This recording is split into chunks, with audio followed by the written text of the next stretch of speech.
Started. Good morning, everybody. Good morning, board members and members of the public. Let's call to order the MTA's March board meeting. Safety announcement to be followed by public speakers. Your safety is of the foremost importance to the MTA. Therefore, we ask that you listen and adhere to the following instructions. If you witness an emergency, notify emergency personnel in the room and call 911 immediately. Please follow any audible instructions provided through the public address system or visually on screens in the event of an emergency. If an alarm sounds, wait for a public address announcement and follow instructions. If told to go to another floor or to evacuate the building, leave all unessential items behind and use stairwell A just across the main hallway, or stairwell B down the hallway past the elevators. If you have a mobility disability or cannot self-evacuate, please proceed to stairwell D or E for assistance by MTA staff or emergency personnel. An automated external defibrillator, AED, for use by trained personnel is in the main hallway just past the elevators. If you need assistance during an evacuation, please tell an MTA staff member or emergency personnel. Thank you and have a safe day. Jonathan, public speakers. Good morning and welcome to the MTA's board meeting public comment session. Today, we have 31 members of the public registered to speak today. As a reminder, we ask that all public speakers adhere to the MTA's rules of conduct and decorum. I would also like to remind our public speakers that in the interest of time and fairness to all speakers, we limit everyone to 2 minutes. Please be aware that there will be a warning beep to remind you have 30 seconds to conclude your remarks. Our first speaker is Adam Schmidt, followed by Jack Nierenberg.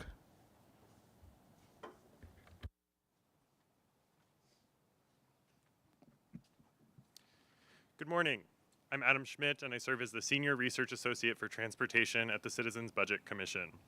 New Yorkers are still waiting for Albany to step up and identify funding to support the MTA's need for massive capital investment. Neither the governor nor the legislature have put forth a public proposal to close a more than $30 billion funding gap. Uncertainty in Washington increases the need to act now, and further delay means more deterioration, more breakdowns, and higher costs. Released last Friday, CBC's report, All Aboard: How to Fairly Fund MTA Capital Investment Now, recommended that the state and MTA do 5 things. First, focus capital investment exclusively on projects to repair and improve the system. Second, increase the state contribution by $7 billion, primarily by shifting funds from lower impact programs, and increase the city contribution by $2 billion. Third, moderately increase fares, tolls, and vehicle registration fees to support $6.8 billion in bonds. Fourth, ensure labor provides the flexibility to find $500 million in recurring operating budget savings. And fifth, turn the tide on fare evasion. Still, the capital plan would need another $16 billion. State leaders might choose to close this gap with further state and city appropriations, user fees and charges, or maybe even taxes. Critical, though, is that they focus on preserving New York's competitiveness and spreading funding fairly across the riding, driving, and tax-paying beneficiaries of the MTA system. To ensure cost-effective capital delivery and increase public confidence, funding should be coupled with accountability measures that require the MTA to publish capital project schedules and costs, provide annual updates on project progress and asset conditions, and complete a study with an external partner to determine why MTA capital projects are so expensive. Underfunding the necessary state of good repair work and basic modernization projects in this capital plan puts the transit system and with it the economic health of our region at risk. Thank you. The next speaker is Jack Nierenberg, followed by Lisa Daglian.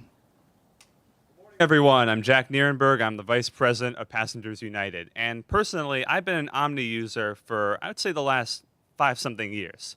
I know many of you are as well. You know who isn't yet? People on Nice Bus and Beeline. And with the announcement that the MTA is discontinuing the Metro card at the end of the year, we've been getting numerous concerns that people on Nice Bus and Beeline will not have the fare boxes necessary to use Omni. So what happens when Metro cards discontinue? They can't get their Metro cards. And if the readers are not installed on all the buses yet, then what happens to people in Westchester and Nassau counties? So I want a commitment from this board that they will not discontinue the MetroCard until the nice buses and the Beeline buses have the necessary fare boxes and people can actually get the Omni cards or whatever they need to use Omni on those buses so that they're not left stranded. And speaking of Nassau County, or close to Nassau County, I'm so glad that we're finally seeing work being done on the Hollis station. I know that the construction has just started. That's great. And there need to be replacement buses as well. And a lot of people, we've been getting concerns from people who use the station, and especially those who can't get access to the platform. And we could use replacement buses for Hollis Station. We see replacement buses for every other shutdown, every other line, except the main line. And it would really help so many people. So thank you very much. Our next speaker is Lisa Daglian, followed by Christopher Greif.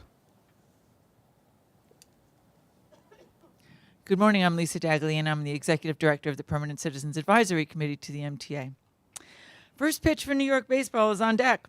Yankee fans heading to the Bronx tomorrow and Mets fans boarding a 7 next Friday will be able to take vintage chains to the old ball games at the stadium of their choice. The Flushing faithful, like me, are looking forward to the rare opportunity. New York baseball and our transit system have a lot in common. It's a challenging time of uncertainty for both, yet there is palpable excitement for what can be. Each team already has unanticipated injuries, but like true New Yorkers, they're brushing themselves off and moving ahead. The MTA also faces uncertainty, but the consequences are far more substantial.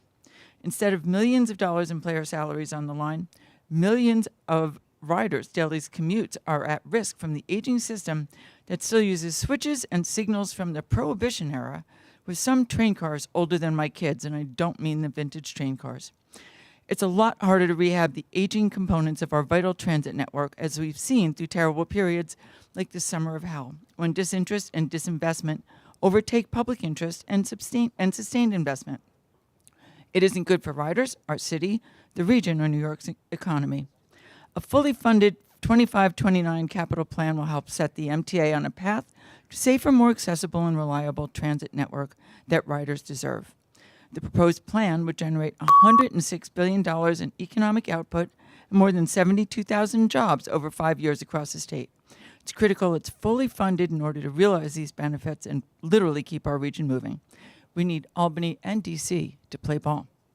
New Yorkers love to complain about our subways, trains, and buses, and our teams. We can change at least one of those things this year, starting with a fully funded capital plan. As for our teams, well, as a Mets fan, I gotta believe. Thank you.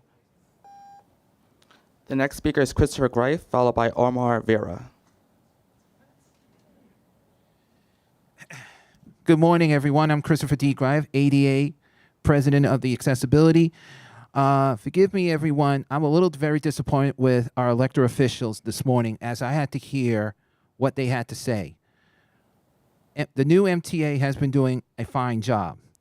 But again, how they come to, then I have not once mentioned accessibility at train stations, buses, Accessoride, and reminding our officials today and the press, I challenged them to go on the Accessoride with my mother to see where they get stuck, where the congestion price is going well, and look at it on the accessibility feats or wheelchairs or a walker.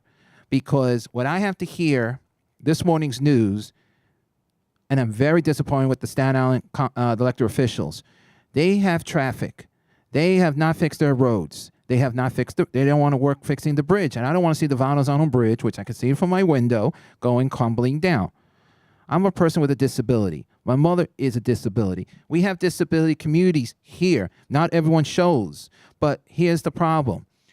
We as people with disability want accessibility. I want an elevator. I want a ramp. I want things that we can move forward. Why we always got to hear, oh, the MTA is stealing money. They're not even here. They're not even looking at they're not looking at the books. Years ago, we didn't have all that information. Now we do. It's there. And everyone is saying, oh, they're stealing the money. What money stolen? You have not given us enough safety for accessibility. And as an advocate with people with disability, the future accessibility rides with us. We ride on these buses. We ride Access-A-Ride. We ride every public transportation. And I hope that everyone hears me out there in the world, New York, and anywhere out there. Focus on accessibility. Mention it. Thank you. The next speaker is Omar Vera, followed by Rachel Foss.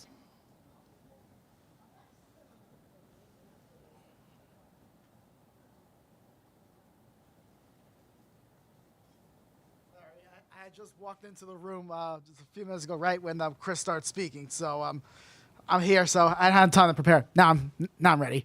So welcome to the March edition of your board meeting.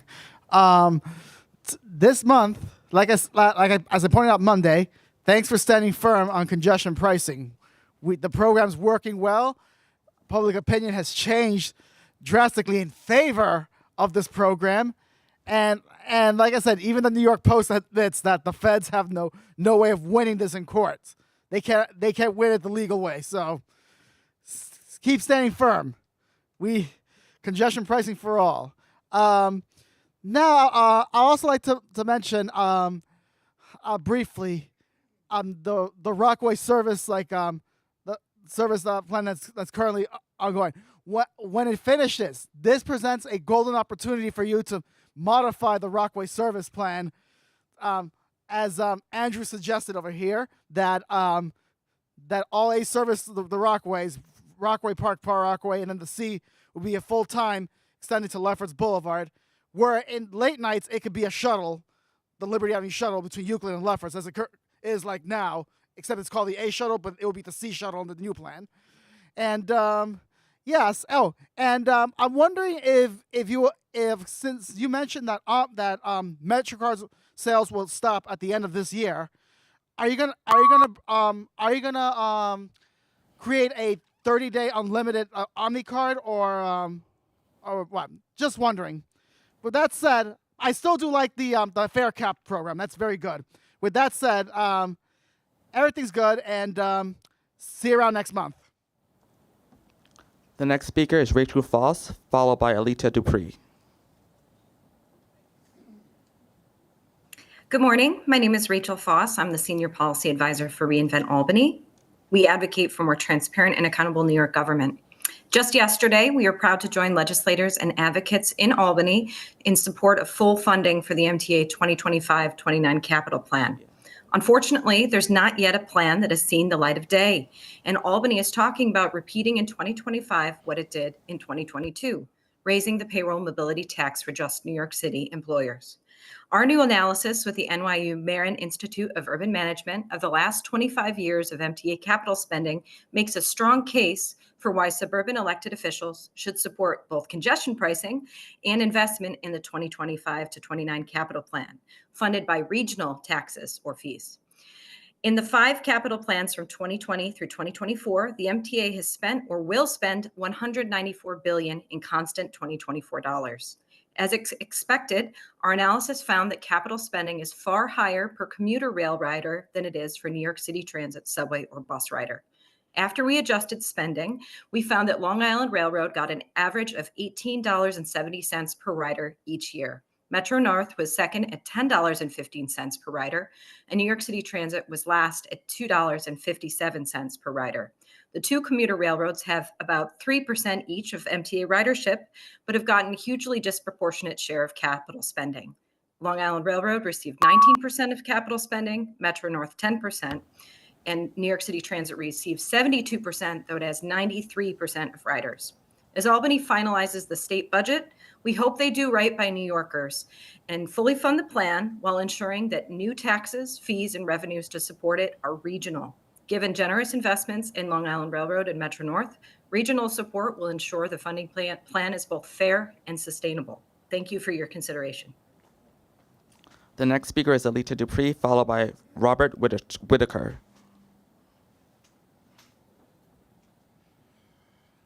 Thank you. Good morning, Chair Janel Lieber and members. Alita Dupree for the record sheet, Hurwitz Team Folds.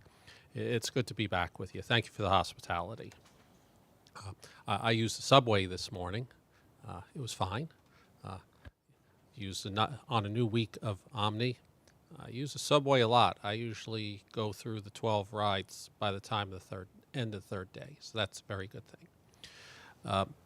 Still a lot more to do and learn. I am concerned about 53rd and Lexington. We've been having some escalator issues in that station, and I think I can make the climb, but I'm not sure if I want to test myself sometimes. So sometimes I ride back over to Fifth Avenue. Other than that, everything's pretty much working the way it should. I hope we can get some kind of Wi-Fi and cell coverage in the tunnels. BART has this in the Bay Area. I rode through one of the tunnels in Oakland on BART, and I was able to change an airline ticket while riding BART like 50 feet under the streets of Oakland. BART is based in Oakland. I often refer to them as the People's System. Hope you all get to see it sometime if you haven't. I hope we can have a renewable energy powered subway.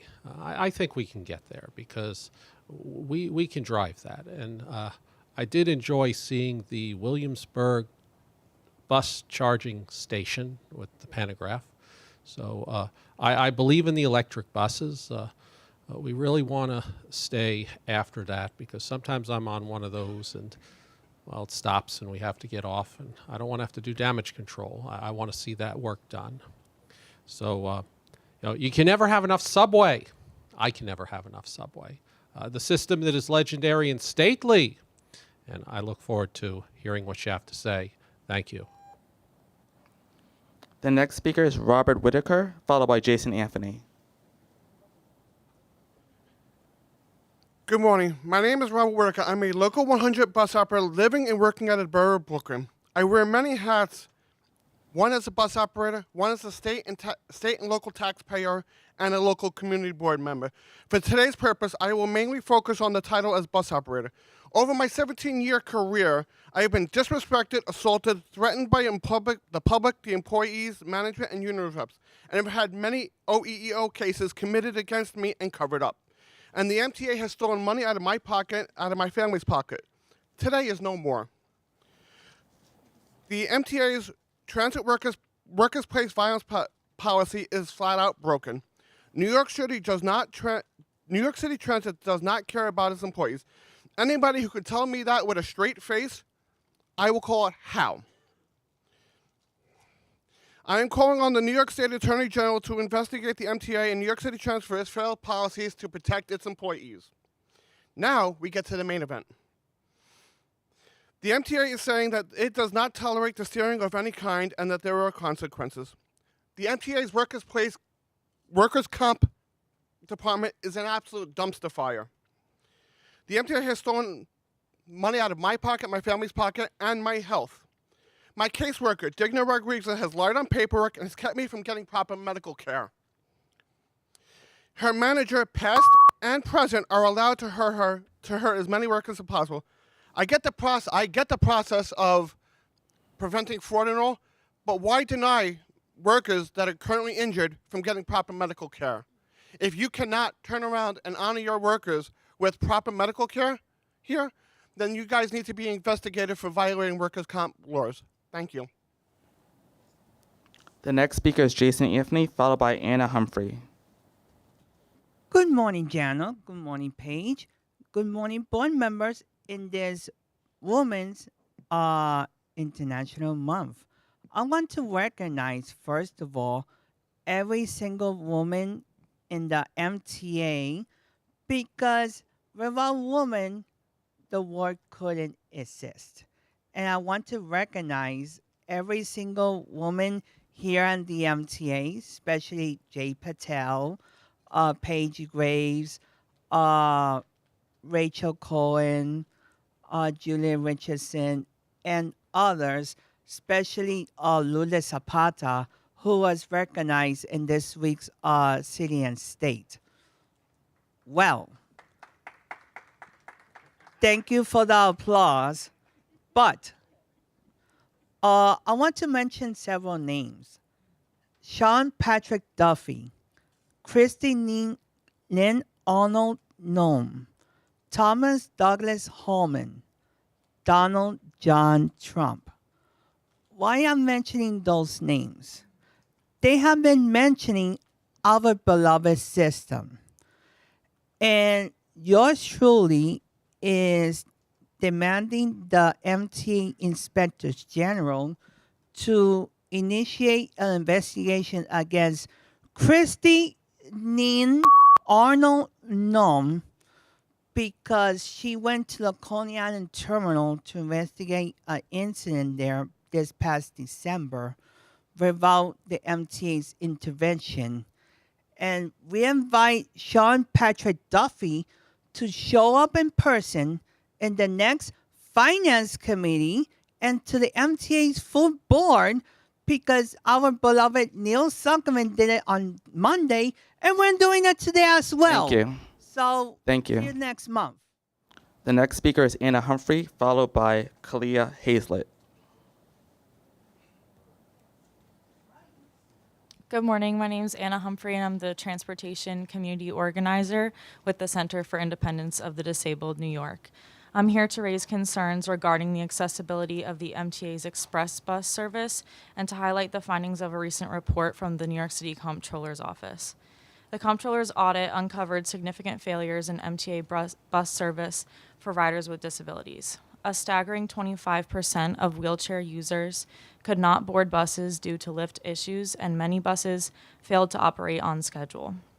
Additionally, many drivers are untrained in proper lift operation, leaving riders stranded or experiencing delays. I'm here to call for immediate action, including refresher training for drivers and better bus design to ensure full accessibility. As we move forward, especially now that the federal deadline to deactivate congestion pricing cameras has passed this past Friday and has now been extended, we urge the MTA to continue advocating for the program. The Express Bus report highlights the ongoing need for accessibility investment, and congestion pricing is crucial to achieving the fully accessible transit system that all New Yorkers deserve. Thank you. The next speaker is Kalia Hazlett, followed by Andrew Fine.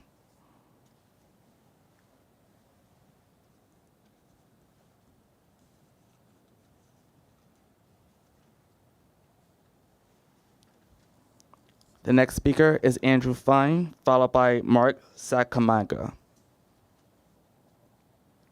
Thank you for the opportunity to speak. The MTA's framing of congestion pricing is intentionally insincere and deceptive. Cherry picking would be an understatement. We're being gaslit and subject to propaganda on a daily basis. A few examples. When the MTA released traffic statistics for January claiming a 7.5% reduction in the traffic, the number they compared it to was not January of 2024, but a blended average of the past 3 Octobers and adjusted for January. In other words, the statistics showed whatever the MTA wanted. Second, the online congestion tracker that is often pointed to shows the effect of traffic on 19 locations uses similar sleight of hand. These include statistics that have been comparing January and February of this year to an average of May through August plus December of 2024. Again, I will tell you that it snows a lot less in August than it does in January or February. Finally, in the MTA's lawsuit against the federal government, the MTA cites a Morning Consult poll that claims 6 in 10 New Yorkers say that we should keep congestion pricing. This is taking a 27% approval rating and spinning the heck out of it. A closer look shows that the question was posed by asking, would you like your taxes to go up or keep congestion pricing? I'm sure if they asked if you would want to be thrown in front of a train or just keep congestion pricing, it would poll even higher. Let's just stop the gaslighting here. Let's present the actual statistics like sales tax revenue. And please explain to me why the MTA takes 23 cents to collect $1. And according to their own numbers, they came in lower than expected by 5 million. So they were expecting to waste 28 cents to collect $1. Anyway, I'm not sure who their accountant is, but they should work on this. Thank you. Thank you. The next speaker is Mark Sacamagno, followed by Michael Ring. My name is Mark Sacamagno, and I'm a excuse me. I am a bus operator from Olmo Park in Brooklyn. Last week was Transportation Employees Appreciation Day, and I don't feel like I am appreciated. Last year in July, I was injured on the job in the depot. I was taken out of the depot by ambulance and spent a week in a hospital. I had a fractured foot. I feel that I am disrespected, neglected, and abused by transit. My claim was controverted by transit, and I am denied medical treatment. I took the case to court. I won the case. The judge established my case, and then transit appealed it. Right now, it's sitting up in the appeal board in Albany. There's a wait of 6 to 8 months, and so far it's been there for 3 months. I am still in pain, and the doctor says if my foot did not heal right, I am facing surgery. I have not been paid since July. I am facing eviction, my lights are being threatened to be turned off, and I have to stand online for over an hour in bad weather to get food. After 14 years working for this company, I don't feel like I was appreciated, and I want somebody to try to help. The Attorney General should investigate. Something should be done. It's happening to too many of us. Every time somebody gets hurt, it's controverted. And thank you for your time. The next speaker is Michael Ring, followed by Gene Ryan.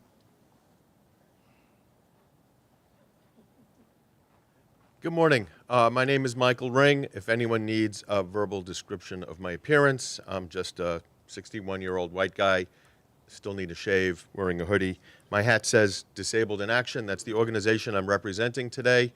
I wanted to talk about accessibility in the very big picture of what that means.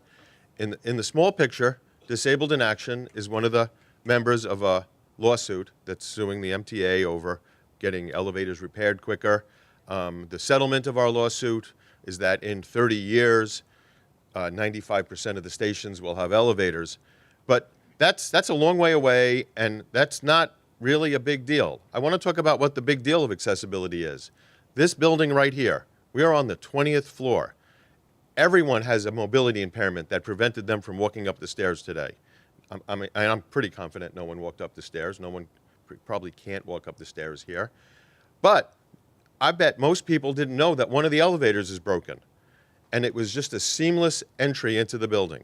That you have enough elevators, that everyone who wants to come to work can go to work and you can go home. You didn't have to make a phone call before 5 p.m. yesterday and decide when you wanted to come up to your floor and when you wanted to go home at the end of the day, and you're allowed to change your mind if you want to have lunch and come and go from the building. The building is accessible. And it would be great in the big picture if the whole MTA system would be as accessible as we are right now, that everyone was able to get up to the 20th floor without having to worry about walking upstairs. Thank you. The next speaker is Gene Ryan, followed by Iris Kelly.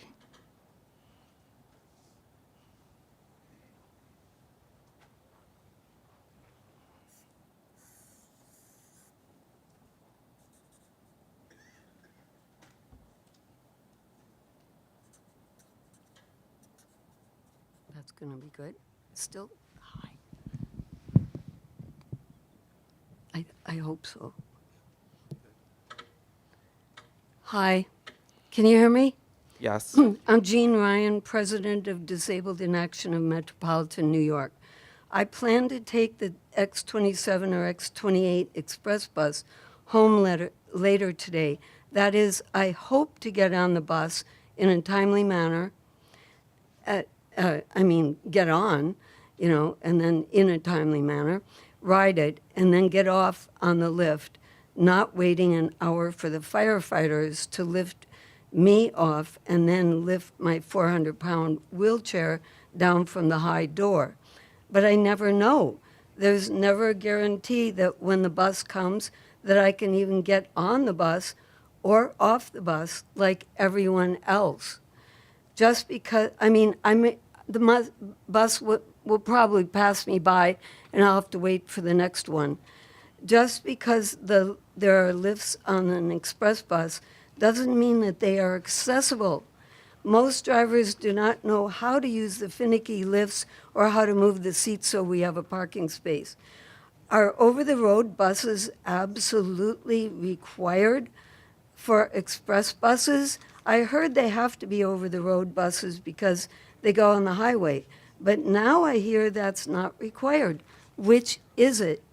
Required or not?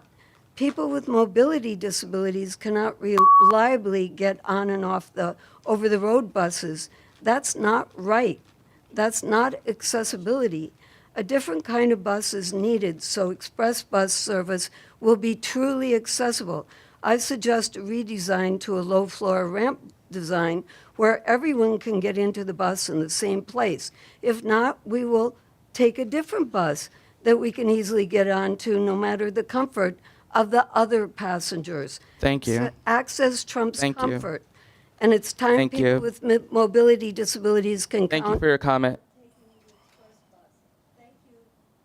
The next speaker is Irish Kelly, followed by Miriam Fisher.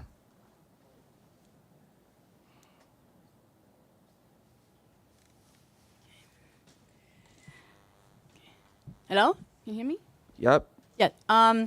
There's issues on the Long Island Railroad for Brooklyn people.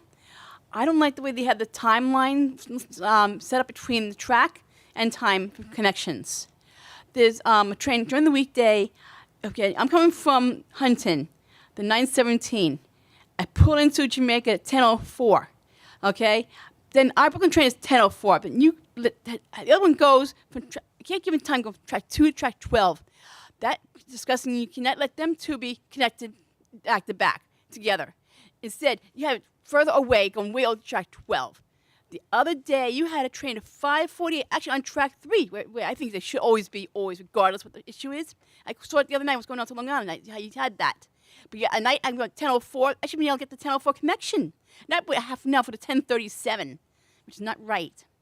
And then the elevation of signs, okay? You originally had, in January last 2023, you had eye levels perfect between track 6 and 7. But then, Grand Central comes to town, take that away and put both advertisements. You don't need two of them being advertisements. One should be for people able to see the trains coming. I shouldn't have to be on my tippy toes to try to read the track train change you have listed up there. And then for the elevators, you have money put away for this oversight for Second Avenue trains. No, not that money should be used towards elevators. I think your top priority right now is you get those elevators in the subway and you keep the maintenance of those elevators because there are more people who want to get into the train and get things done in this city, help everything else in the community. Not waiting for something in the future. That's already down the road, but get your priority done first. Elevators in and fixed. Thank you. The next speaker is Miriam Fisher, followed by Kalia Hazlett. Good morning. Am I audible? Yes. I wish to thank the MTA for approving elevators at 8th Avenue and 23rd Street in Chelsea. We had great community support, including our electeds, and we see that MTA got the message and that you're listening.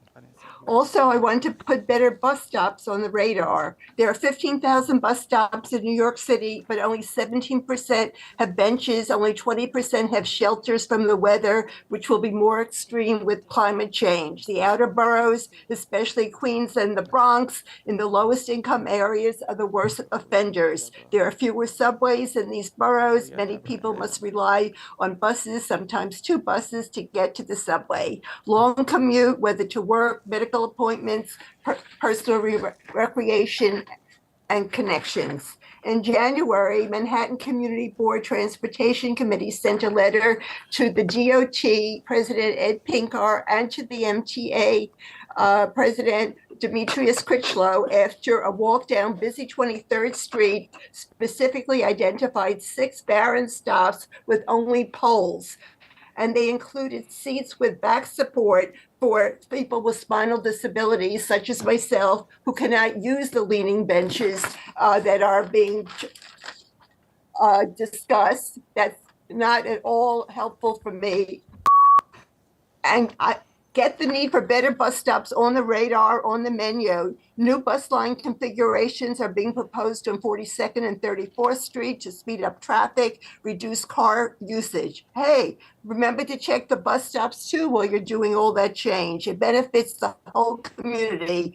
We don't have to want to stand in the snow waiting for our next bus. Thank you for listening. The next speaker is Kalia Hazlett, followed by Deborah Greif.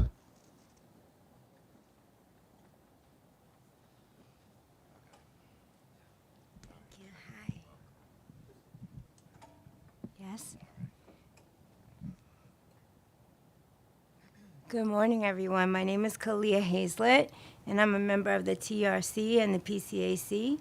And I'm here to address the baby stroller pilot program. I went myself to Manhattan and up to the Bronx and identified some of the buses that are participating in the program. And I spoke with some of the bus operators that are actually driving those buses, and they had no clue what I was talking about. Thank goodness I got the opportunity to show one of the bus operators what the program was about. He was really open to it. I think it's time for the MTA to make the difference, to define the difference between a baby stroller and an adaptive medical stroller. Because according to your policy, when a parent brings their baby on board, they're supposed to take the baby out, close the stroller, and walk onto the bus. But if you have an adaptive medical stroller and a child with a disability, you cannot do that. And so that stroller needs to be secured like a wheelchair, and that parent or PCA needs to be treated with safety and with dignity. It's time for us to make a change. And what happens when you do that is you empower the bus driver to enforce the language, enforce priority seating. And we know we've been having a problem with that. I teach my children, if you lead with love, you never go wrong. Now it's time to compel the public to give up that priority seating and to teach everyone the difference between a baby stroller and adaptive medical equipment. This is an easy fix. This is an easy fix. Thank you so much. The next speaker is Deborah Greif, followed by David Kuffenberg.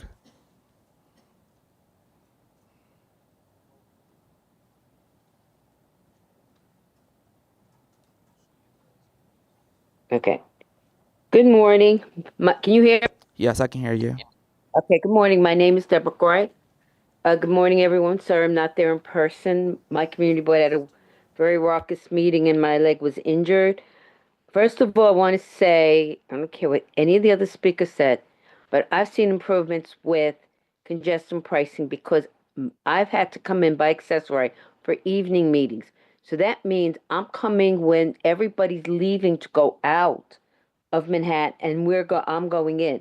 And actually, I got in quicker than I ever did. I was pleased beyond belief. I also am very glad that we need to repair not just only our buses, trains, and the stations, but we also have to make repairs to all the roadways going into all the MTA bridges and tunnels. Sitting in access ride, you get bumped around a lot. That's why I invited anybody who wants to come ride with me who's with the press or elected official, but I see no one's taking that up. Number two, I'm very tired of the baby bus stroller policy for this reason. I have a mobility device. I can't half the time get on because the driver has told the mother, it's not a medical device, take and pick the baby up, go to the back. No, they have to sit there. So I have to either give up, not get on the bus, or I have to stand, and I'm legally not supposed to. So please, let's fix this policy once and for all and make sure that the drivers are trained that if it's a medical device with a baby, child, that's fine. But still, the other one's in the back. They gave them a space in the back for their stroller to be, and only one stroller. And I'm tired of hearing them say, I don't speak English. I'm sorry, disrespectful. Again, this needs to be fixed and addressed. Thank you. The next speaker is David Kuffenberg, followed by LaShane Lindsay. As I said before, Bus stop balancing is a mindless implementation of standard practices by the MTA and NYC-DOT without the consideration of the effects of their actions. There is no correlation between bus speed and passenger travel time. If a bus route has many bus stops but only stops at a few of them, the elimination of bus stops has little, if any, effect on bus speed. Potential passengers, however, must walk further on average to reach a bus stop, increasing passenger travel time. This also significantly increases the chance of a misconnection. For infrequent service, a misconnection could also discourage bus usage. Bus stop balancing must always be analyzed on a case-by-case basis in order to increase bus speed without significant negative impacts on passenger travel time. No formulas. In conclusion, there must be a moratorium on the elimination of bus stops until fair and unbiased borough-wide studies are complete. Bus stop balancing has demonstrated that the MTA and NYC-DOT are only concerned about bus speed, not passenger travel time. They are pretending that they will make improvements in speed travel. It is dishonest and wrong. They cannot be trusted. The next speaker is Shane Lindsay, followed by Tony Loeb. Good morning, everyone. My name is LaShane Lindsay. I'm the New York Organizing Manager with Jobs to Move America. We work to ensure public money creates quality, family-sustaining jobs, and I'm here today to renew a call we made to the chair and board this past December to release the information the MTA contractor Kawasaki was required to provide about the wages of workers producing subway cars for the agency's multi-billion-dollar rail car contract. In December, the chair and the board also received letters signed by state legislators, unions, and watchdog organizations echoing our call for transparency. In December, the board chair said that he would look into the matter, but we haven't heard anything since then. Over 6 years ago, JMA worked closely with this board and the MTA to integrate an innovative tool into your RFP to manufacture the R211 rail cars. The RFP requested the bidders complete a U.S. employment plan, a worksheet provided by the U.S. Department of Transportation that provided information on how many jobs would be created, the wages paid for those jobs, and related information on hiring and training. When Kawasaki won the bid, these legally binding commitments outlined in the U.S. employment plan required ongoing reporting of them. We made repeated requests since 2018 under the New York Freedom of Information Law to obtain the original job worksheet and subsequent reports Kawasaki made to the MTA to see where commitments were made and if they were fulfilled. What we got back were documents that were mostly redacted documents. MTA justified its decision to classify information about worker wages and benefits as quote-unquote trade secrets, with an affidavit with the audacity to claim that releasing the full data would unnecessarily agitate Kawasaki workforce, which has not felt the need to unionize for more than 40 years. As a proudly unionized public agency, this is not the standard we should have for companies that do business with the MTA. Certainly not for ones that with the biggest contract. Thank you for your comment. Has. Thank you. The next speaker is Tommy Loeb, followed by Joe Rappaport. Thank you. I want to expand on this myth of the MTA spinning on some of the successes of congestion pricing. Recent data points to the fact that hotel occupancy in Manhattan is the highest it's been in years. Hotel in Lower Manhattan has hit an all-time high. That is why when you hear issues like number one, Broadway theater ticket sales are up. We know why they're up. First of all, there are more plays on Broadway this year than in past years. Secondly, we have some of the most successful plays in history, including some of the highest priced plays in history on Broadway right now with some of the biggest superstars. So combine that with some of the highest hotel occupancies in the past several years, that can account for an increase in Broadway ticket sales. The same applies to retail sales. The more people you put into the zone in hotels, they will obviously spend more money. So retail sales will obviously go up in the zone when hotel occupancies are at an all-time high. The same goes for pedestrian activity. The more activity you have in the zone, and the more hotel occupancy, the more pedestrians you're going to have. So lastly, if my child was bringing a grade in of 50%, and that's what the MTA revenue is now on congestion pricing, I wouldn't say that was a success. I'd say that's a failure. Thank you.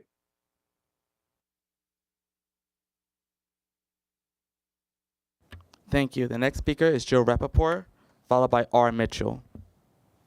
Good morning. I'm Joe Rappaport of the Brooklyn Center for Independence of the Disabled. Yesterday, Jose Martinez reported in the city that congestion pricing has reduced travel times for Accessoride. He quoted one rider, Milagros Franco, who said, "I was against congestion pricing because I felt sorry for the people who had to pay the tolls. But when I started to realize how quickly I get to work, I saw that it's amazing, almost phenomenal." Congestion pricing is working for New Yorkers, and it is bringing in sorely needed money to the MTA. So I urge anyone on this board with a relationship with the Trump administration, who in the past has opposed congestion pricing, to look at the evidence as Ms. Franco did and contact the White House and urge it to back off on congestion pricing. No matter what happens, we need a fully funded 2025-2029 capital program. So I urge anyone here with a relationship with the Hochul administration to make that clear. Disability groups today will send a letter to Governor Hochul urging her to keep her word when she touted the landmark agreement we made in 2022 to make subway stations accessible. My administration will continue to ensure that New York State is accessible to all, she said. Finally, we and other disability groups will be out at the Times Square station tomorrow at noon handing out masks. Masks are the best way to prevent airborne diseases like COVID, RSV, and the flu. The governor has proposed banning masks with a flimsy health and religious exemption that no one believes will work. As the Daily News wrote, are we really ready to enter a world in which police, when patrolling the streets, are trying to make these distinctions? We sure don't want the police unnecessarily harassing disabled people in the subways, nor should you. We urge you to reach out to the governor and tell her to drop this foolish plan. Thank you. The next speaker is R. Mitchell, followed by Yolanda Aline. Yes, good morning. I think it's important that we call BS each and every time where possible. The MTA is loading itself over this congestion pricing and all the extra money. Chairman Lieber mentioned that there's additional service on, I think it was 14 subway or bus routes. I'm not really sure where those are because I take the subway and bus and the express bus every day. And whether it's the B1, the Q1, the M1, they all run terribly. Each weekend, there is some major cutting off major swaths of the city, to major trunk transit lines. And the only alternative are inadequate shuttle bus service, or if you're more recently a reduced fare rider, they're actually allowing you to ride the Metro North. But that was a change because originally it was supposed to be allowed for all passengers. Additionally, I think that as far as the security scenario goes, back in 2021, the governor then got on and the then chairman spoke about how there were cameras in all stations. I got on a train on Dyckman Street and I still see on the A line, and I still see the mounts for the cameras have not been installed. You go to 207th Street on the one line, there's still plastic bags with the contract ticket number over them over a year after they've been installed. There are some stations that have hundreds of cameras downtown, Bowling Green, actually I was just at yesterday, multiple cameras in and out and near the entrance of the station. You go to other parts of the city, there are none. And then you say, hey, congestion pricing is working, but where's the additional bus service? You're on 34th Street. Yes, there's no traffic, but the M34 select bus still runs terribly. You make all this hoopla about how buses run great, but of course you go on 14th Street where it's the only dedicated busway in the city. It's all bullshit. The next speaker is Yolanda Aline, followed by Albert Kokorian.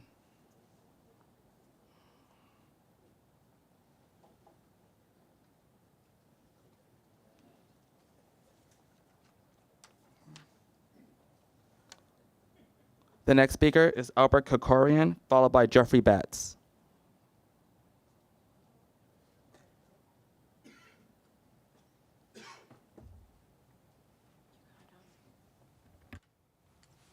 Good morning.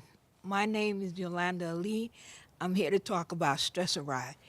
Each time I speak about stressor ride, I get more aggravated and more stressed out with the nonsense that's taking place. On March 9th, a friend of mine went to a concert. It was finished at 9:30. Pickup was supposed to be 10 after 10. No one from stressor ride showed up until after midnight. What nonsense is that?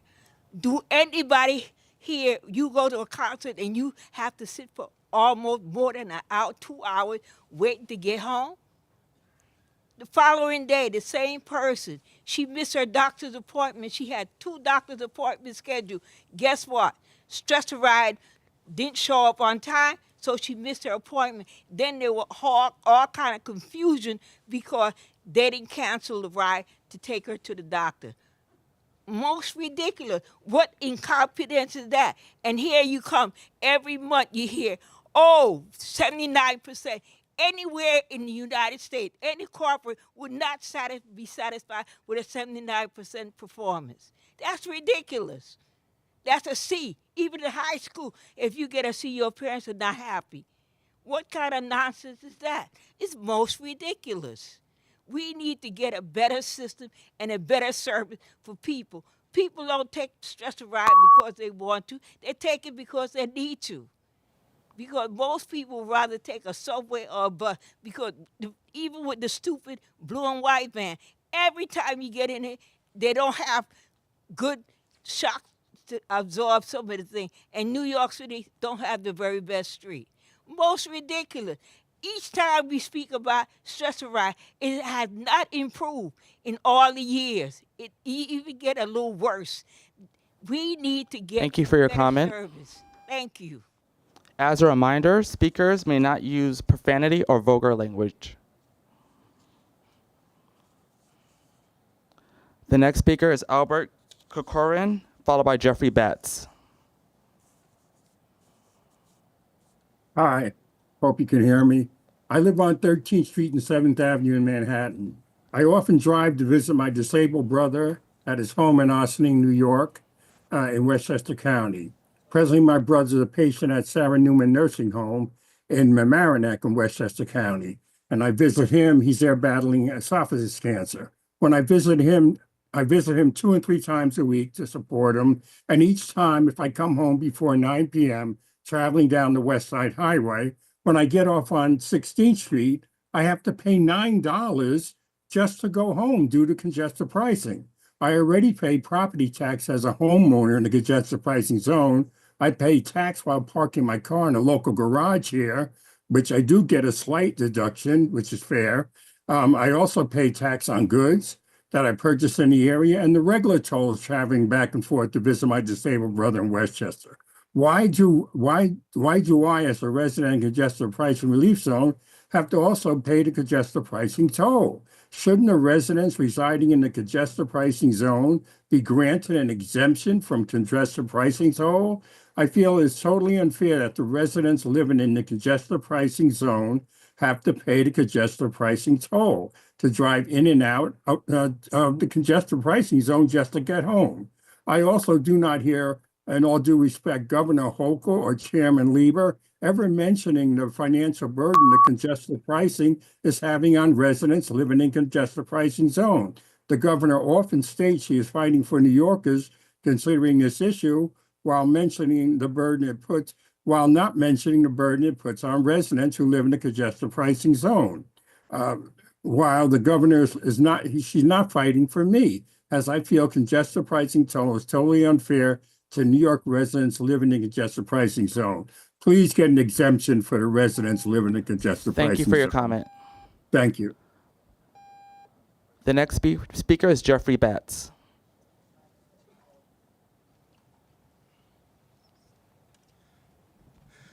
Great morning, everyone. My name is Jeffrey Kazembe Betts. I'm here on behalf of my Bedford-Stuyvesant community. On May 19th, it will be 100 years since the birth of El Hajj Malik Shabazz, better known as Malcolm X. The A train, when it goes down Fulton Street, it stops at Utica Avenue. Utica Avenue is also Malcolm X Boulevard. When you come out the subway, you can go one way down Malcolm X Boulevard, or you can go the other way down Utica Avenue. The community would like for the station to reflect that fact. Reed Avenue was changed to Malcolm X Boulevard 40 years ago. State Senator Zelmore, State Senator Jabari Brisport, Assemblywoman Stephanie Zinneman, the community board unanimously voted that the change should be made. Again, May 19th is Malcolm X's 100th birthday. To honor that great worldwide leader, we are simply requesting that the MTA facilitate the adding of Malcolm X Boulevard to the station's name. It's a simple request. All we want is Malcolm X Boulevard wherever Utica Avenue is written, at the train station that is outside Boys and Girls High School in Bedford-Stuyvesant, Brooklyn. The community supports this overwhelmingly. We went into the subway station, we got petitions, we went to the community board, we spoke to elected officials. No one is against the idea. So that is my request. I see I have a minute and 20 seconds still left, but that's the gist of it. We want Malcolm X Boulevard to be reflected because all you have to do is like a T. Fulton Street is the long part, Utica is on one side, Malcolm X Boulevard is on the other. And his name should be there, especially in this 100th anniversary of his birth, which is May 19th. That's slightly less than 2 months from now. That's not a lot of time for a major statewide, region-wide agency like this to change the signage. So I'll end with 40 seconds left, but that's my request to the MTA to respect the legacy of Malcolm X, El Hajj Malik Shabazz, and to respect the desires of the Bedford-Stuyvesant community. Thank you. The next speaker is David Paul Gerber.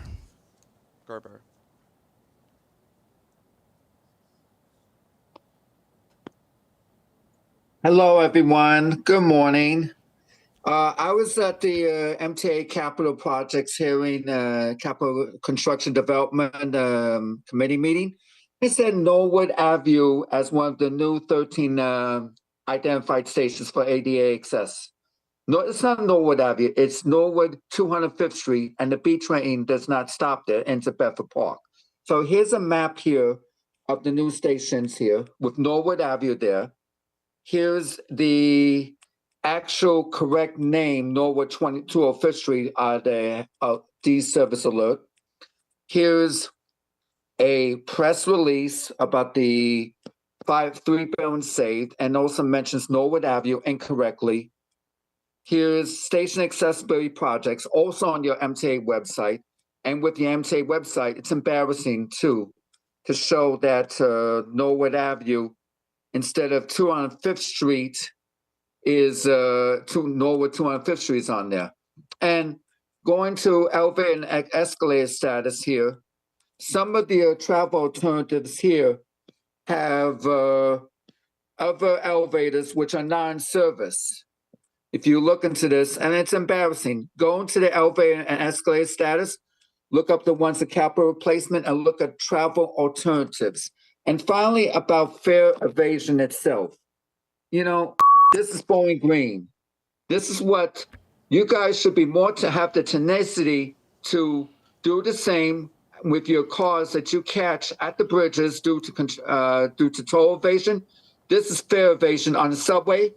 And this is what the bus operators have been saying here at this meeting about how they disrespected. This is a level of disrespect here when nobody wants to pay the fare here.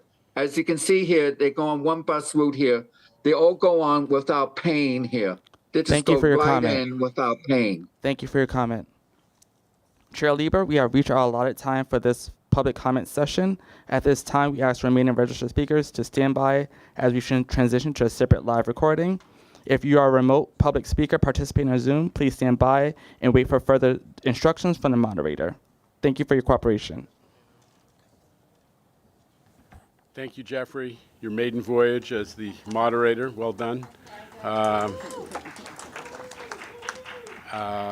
Thank you to everybody who's joined us for this March meeting of the MTA Board, and thank you especially to our public speakers who are an important part of this board's work.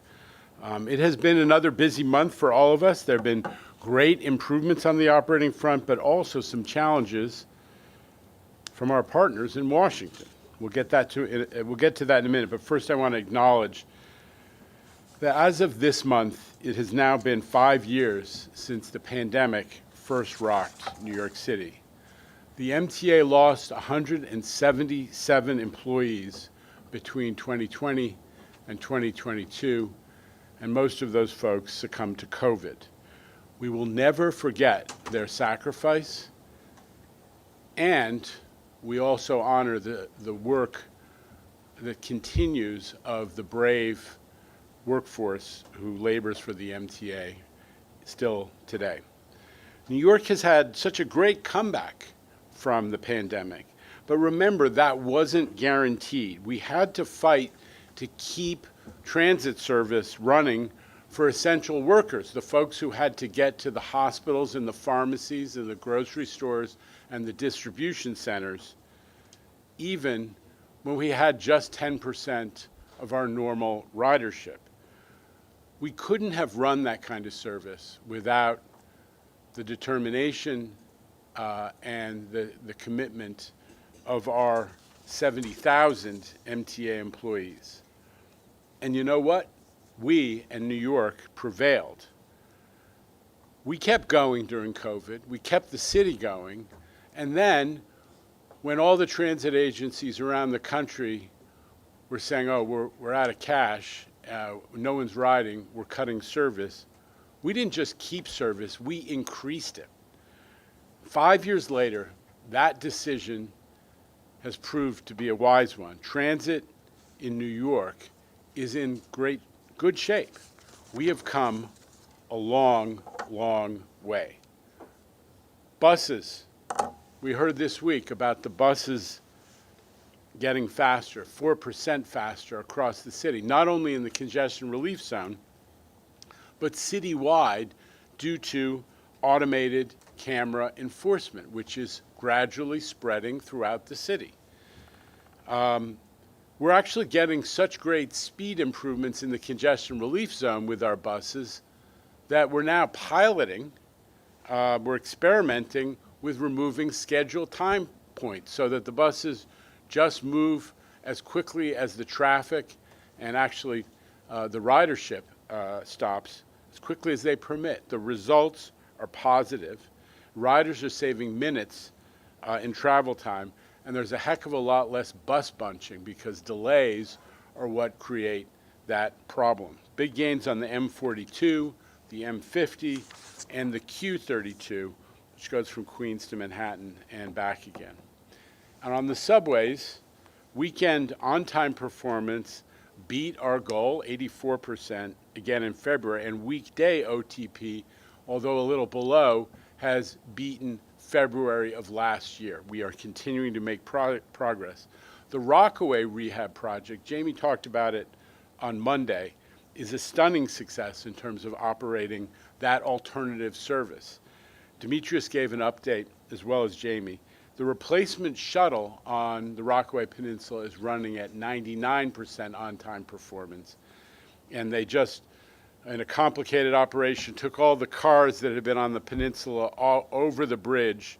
They temporarily lashed the bridge to take the cars all back to the shop to get inspected and maintained, and brought in a new fleet. So that has been an amazing success, and we're getting high marks from Rockaway residents and elected officials as well. Not so fast.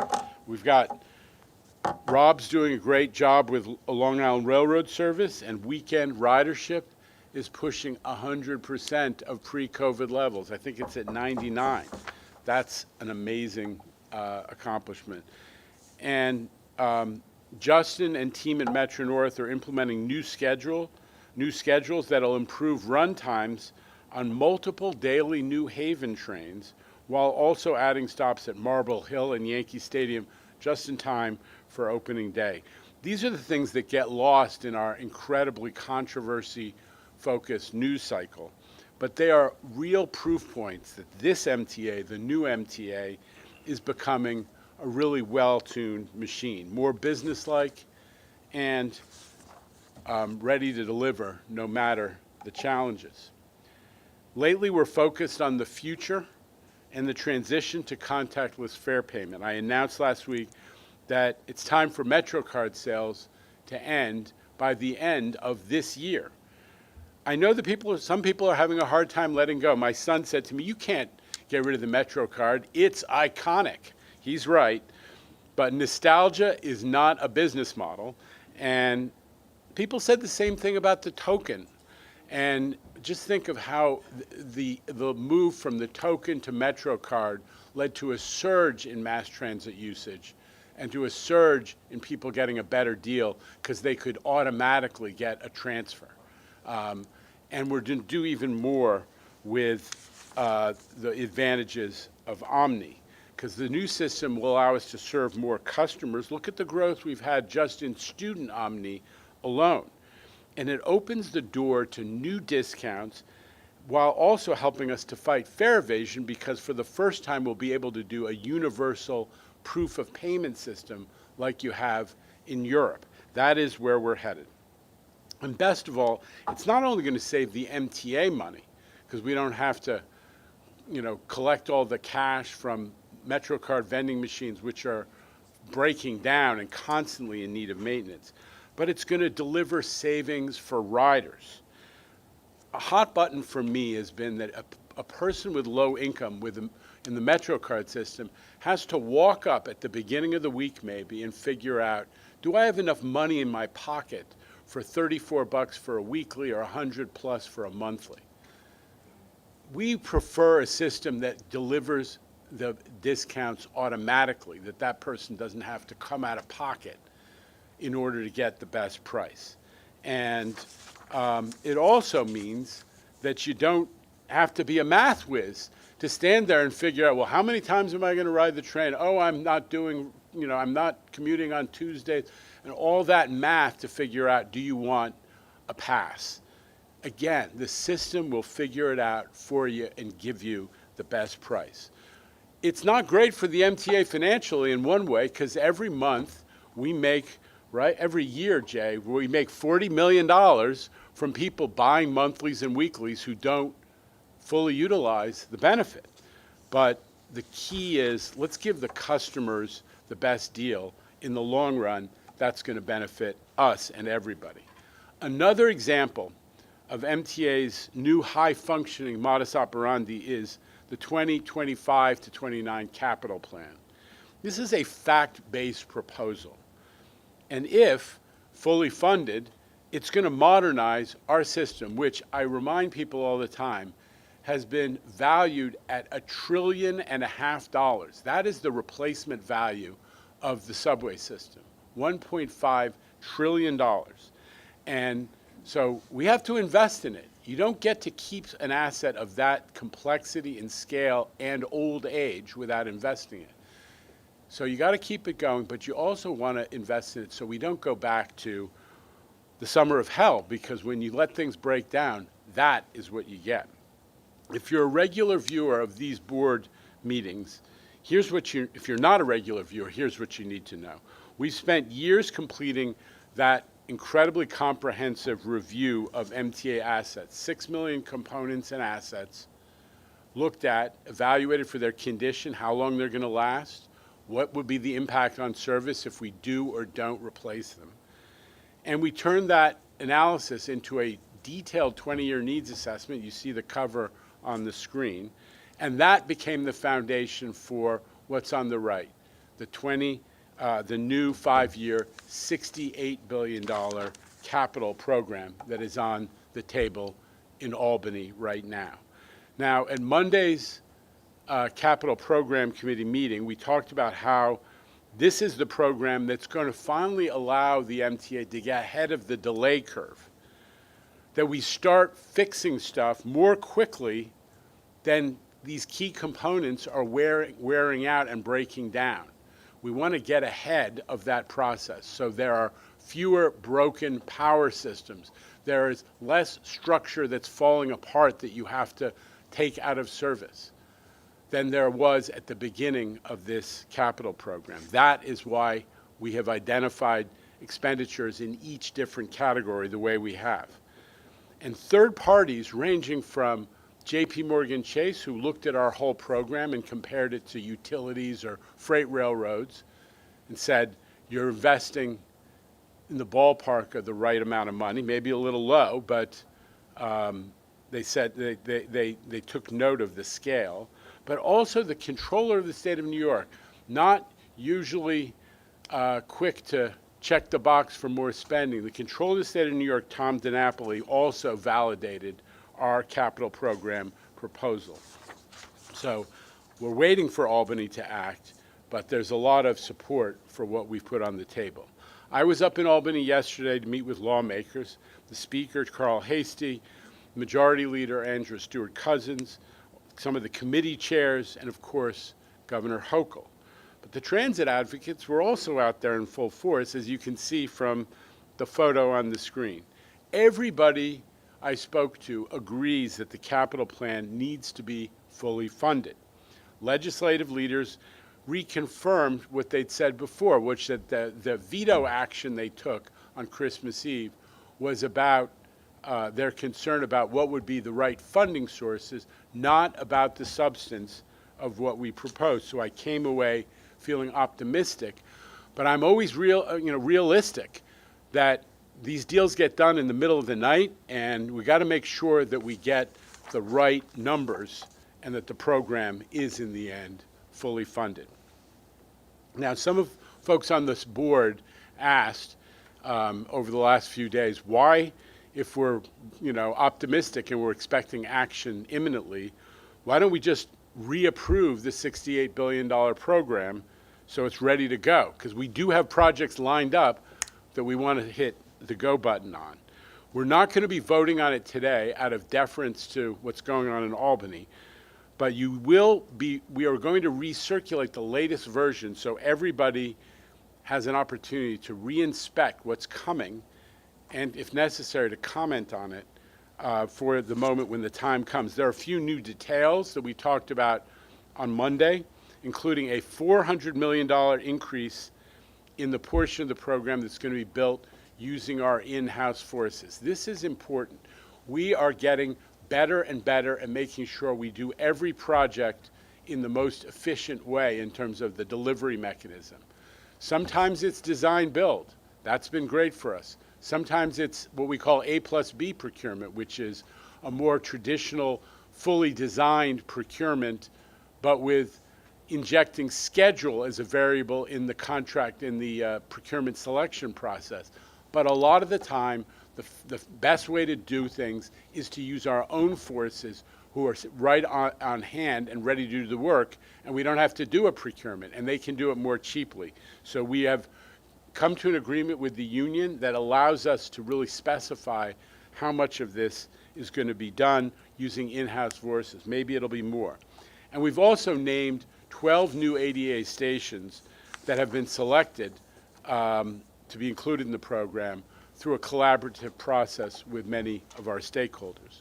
Once Albany delivers the budget, we're going to probably ask for a special meeting for the board to vote on the new capital program so we can hit the ground running. And as I said before, and as Jamie said, there are projects literally at the starting gate, so we're going to want to move fast. I have, again, gone on too fast. Wrong. Okay. Well, we are taking listen, there's a lot of rhetoric flying around right now, and I just want to say we're going to be taking a very professional, fact-based approach in how to deal with what's coming out of Washington. Everybody has heard that the Secretary of Transportation wrote us a strongly worded letter about transit safety. He also extended the deadline at the same time for us to, turn off congestion pricing. That won't happen, but that happened in the same communication. And he added a few colorful comments and some threats. We're going to respond, and Chief Kemper and others are going to give us a little taste of some of those facts. But I just want to say we're going to stay cool-headed because the facts are on our side. Remember how we got here. The feds wanted us to do a detailed environmental assessment in order to get the approval. We spent 4 years doing it. It took 4,000 pages of writing to capture what we'd done, and we got the approval. Then people all over started suing us, saying you didn't do it right, and we've won in every court again and again and again. And in the 10 weeks since congestion pricing has been implemented, everything is playing out exactly as projected, including the revenue. How often does the government initiate a policy which immediately has benefits to the public that they experience, immediately causes public polling, public opinion to shift dramatically, and shows that we can actually get big stuff done? That's what we did, and it's pretty special, and I'm very proud of this organization.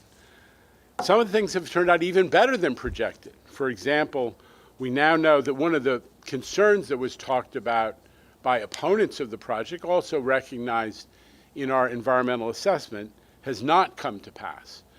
And that's additional traffic on roads that are around the central business district, like the Cross Bronx Expressway or the Staten Island Expressway. According to a release put out by the League of Conservation Voters this week, there has not been more truck traffic on the Cross Bronx or on Staten Island as a result of congestion pricing, and that is an unexpected positive as well. Let's talk about the U.S. DOT's letter on transit safety. In a moment, you're going to hear from Chief Kemper and perhaps others about some of those issues. But I want to emphasize, we're not out to make any enemies. We're literally in the bridges business. This MTA looks forward. When the dust settles, we're going to have to work with Washington on fact-based solutions to the challenges we face. And just to remind all of us, we did this during COVID. During the first Trump administration, many Republicans were on board and part of our 2020 campaign to save transit, both for New York but also nationally. And it included the then head of the state GOP and many of our Republican statewide elected officials. I don't have any problem reaching across the aisle when it is good for New Yorkers and good for transit, because historically transportation in the country has been one area that always remained bipartisan. And New York Republicans have historically stuck up for transit in Congress. Al D'Amato became the chair of the committee that gave out transit money because he cared about transit for New York State and New York City. Transit is too important a topic to be subject to polarization or posturing. Our system makes possible 10% of the United States economy. It's the wrong place for arguments that are based on cartoons about New York City from 40 years ago, and that's a little of what I think we're experiencing right now. I grew up in New York in the 1970s and 1980s, and I can tell you we've come a long way, especially on crime. And we're going to be clear about how far we've come, because the NYPD, who is responsible for patrolling the subways, and I keep saying when they attack the MTA for subway crime, they're really banging on the NYPD, who is doing a great job, especially under this commissioner. And they come to our meetings here every month because they're giving us all the data, and they know that they are our responsible partner.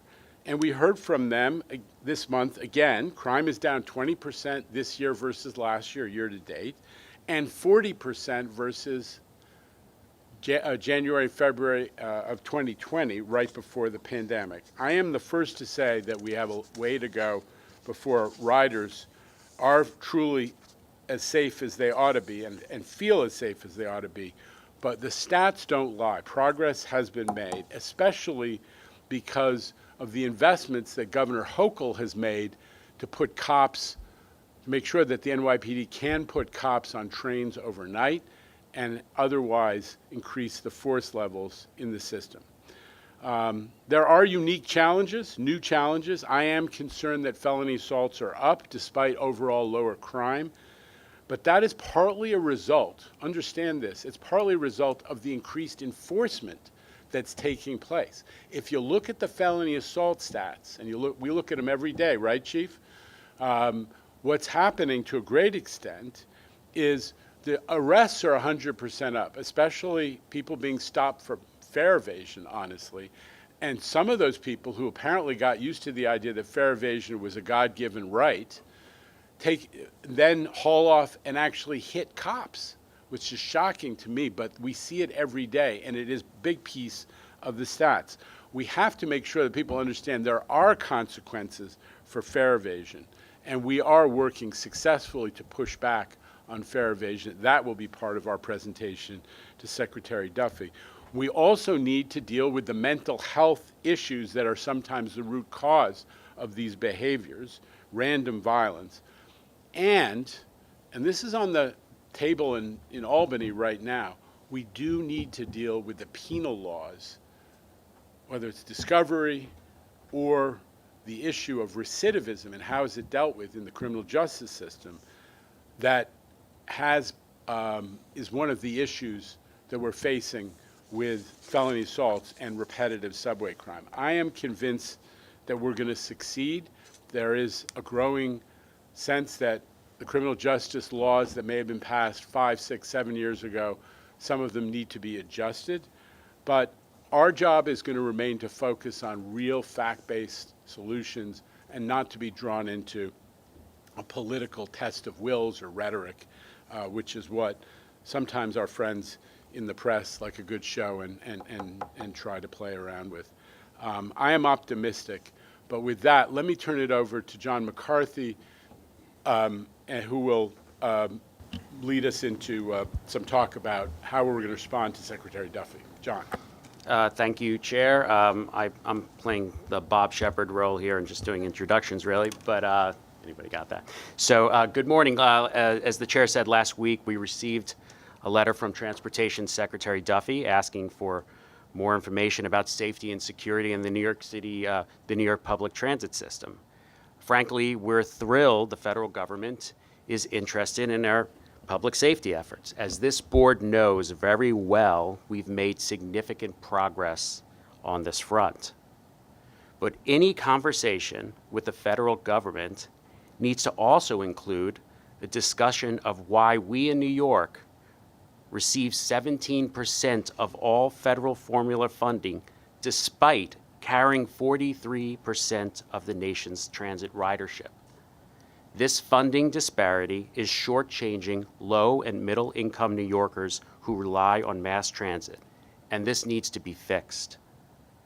So today you will hear from Chief of Security Michael Kemper, New York City Transit President Demetrius Critchlow, and co-CFO Jay Patel on our current public safety statistics and initiatives, and how we are investing dollars in public safety. But first, as the chair pointed out, we need to level set with everyone. I want to be clear about who patrols the subway system. The New York City Police Department has jurisdiction over law enforcement in the subway system. As someone who worked at the NYPD for a number of years under then Commissioner Raymond Kelly, I know this well. Having worked for Ray Kelly, I also know that the federal government knows this very well.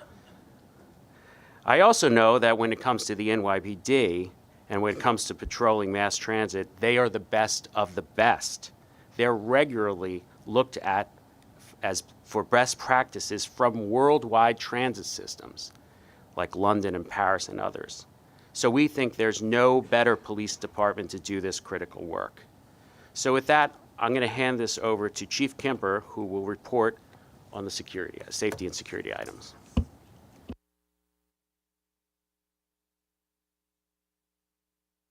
Thank you, John, and Chairman Leva, good morning. Good morning to all. Let me just quickly introduce myself, a little about my background. I joined the NYPD back in 1991 when I was 20 years old. And throughout my 33-and-a-half-year career, I rose through the ranks and I've served in patrol assignments, detective bureau assignments. I've held executive leadership roles where I commanded patrol precincts, detective bureaus, entire patrol bureaus. And I recently retired just less than 6 months ago as the NYPD's 3-star chief of transit. When I was sworn in April of 1991, New York City was far different from where we are today when it comes to crime. There were literally thousands upon thousands of annual felonies reported in the New York City subway system each year. It was back then, a little history lesson. It was back then that the MTA, New York City Transit, had its own police department. They were called the Transit Police. And this all changed with what's known to many as the merge back in 1995 when the NYPD took the policing responsibility of the subway system from the then Transit Police. And that's when a new bureau was created in the NYPD, the Transit Bureau, which is still in place today. It was during this time, the Giuliani administration, that policing as we know it, it was revolutionized, in large part under Commissioner Bratton's leadership and with the advent and implementation of CompStat, a process I'm all too familiar with and a process that's still in place today. And it's a process that's so respected and effective that it expanded nationwide and worldwide. It was also during this period, the mid-1990s, that the NYPD began recording crime stats in the subway system. Significant crime stats began to be accomplished, and the city was rightfully celebrating these accomplishments. Homicides were reaching historic lows, and other felonies such as robbery and auto theft were on a decline. So let's compare that era to where we are today. When looking at historic subway crime data and when focusing on 1997, it was then that the NYPD recorded a total of 6,218 major felonies in the subway system, equating to an average of 17 major felonies per day. To put that into context, and when comparing 1997 versus now, where there were 2,213 crimes recorded in 2024, that's over 4,000 less felonies reported in 2024 versus 1997, which represents a 64% reduction. The daily average crime rate in 2024 in the subway system was 6. That's versus 17 in 1997. If you exclude the COVID years, 2020 and 2021, when ridership was way down and the system was virtually shut down, and when looking at 2024 is the lowest, there were the lowest number of felonies recorded in the subway system in 15 years, and amongst the lowest in the last 30 years. Let's see how we stack up compared to other major metropolitan areas in the United States. New York City remains one of the safest, largest U.S. cities, comparable to places like Columbus, Ohio, and West Palm Beach, Florida, and well below cities like Memphis, Houston, Washington, D.C., and Dallas. In fact, and very important to note, less than 2% of all overall crime recorded in New York City occurs in the subway system, less than 2%. Look, I could speak firsthand and with confidence, having spent 33 years as a New York City cop. The NYPD are committed to providing public safety in the subway system, as is the MTA. Our governor, our chairman, John Oliba, and this administration have been clear from day one. Public safety is their top priority. This holds true and will continue to hold true. Our riders must be safe and they must feel safe. This I can say, and I'm going a little off script here, and this is so true. There's not a day that goes by where the Chairman Leavitt, doesn't grab me to ask me about safety and crime and offering any sort of assistance he can to make improvements. And make no mistake, the NYPD is the premier law enforcement agency in the world. The NYPD wrote the book on policing, and under Commissioner Tischer's leadership, they continue to write that book. The men and women of the NYPD are second to none. There is nothing they can't accomplish. And the current subway crime data, although not perfect, not where we want it to be, is promising and encouraging. Certainly not where we were a few years ago. Crime in the subway system is trending downward. There's no question that even with all our effort, high-profile, unfortunate, and shocking crimes occur in our system. We can all agree one crime is one crime too many, and one stubborn crime we are particularly focused on is felony assault. The number of felony assaults has dramatically risen over the years, up 55% versus 2019. And so has the number of felony assault arrests, up dramatically in 2024 versus 2019, with 476 arrests for felony assault in 2024 versus 270 in 2019. Contributing to the rise in felony assaults is the disturbing and unacceptable dramatic increase in the number of NYPD cops being assaulted, all while proactively patrolling the subway system, focusing on and enforcing fare evasion, quality of life offenses, amongst other offenses. Comparing 2019 versus 2024, we've seen a 152% increase in the number of cops assaulted in our system. Again, simply unacceptable. And this is directly connected to, as I mentioned, increased enforcement, like when people are arrested. And transit arrests are up 160% in just the last 2 years. Listen to these facts. In 2019, 71 cops were assaulted in the subway system. 71 too many. In 2024, 179 cops were assaulted. 108 more cops assaulted in 24 versus 2019. And when looking at the total number of assaults reported in 2024, assaults on cops represents 31% of all recorded assaults in the system. The safety of our transit workers is top of mind and critically important. Over the years, the MTA has pushed hard and has advocated for law changes to protect our workers. As recent as 2022, changes to New York state laws have been enacted, now making it a felony to physically assault a transit worker. This is good news, and these are changes that we fully support. Luckily, we've seen a recent downward trend in the number of transit workers assaulted, but in 2024, assaults against transit workers represented 7% of all felony assaults recorded in the system. Far too high and way too unacceptable. To this, the MTA is advocating to protect transit workers under this law. Recidivist offenders. Where do I even start with this? A major problem that needs correction. In 2023, when I was the chief of transit for the NYPD, I reported that there were 38 people arrested for assaulting MTA workers in the subway system. Those 38 people have a lifetime total of 1,126 prior arrests. Imagine?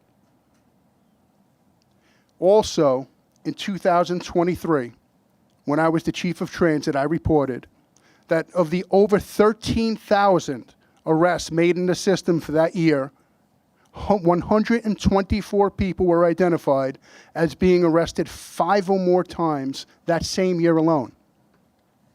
We looked at those 124 people, and they have a lifetime total of over 7,500 arrests. Imagine. Criminal recidivists are emboldened by the lack of consequences attached to the criminal justice reforms and our fractured criminal justice system.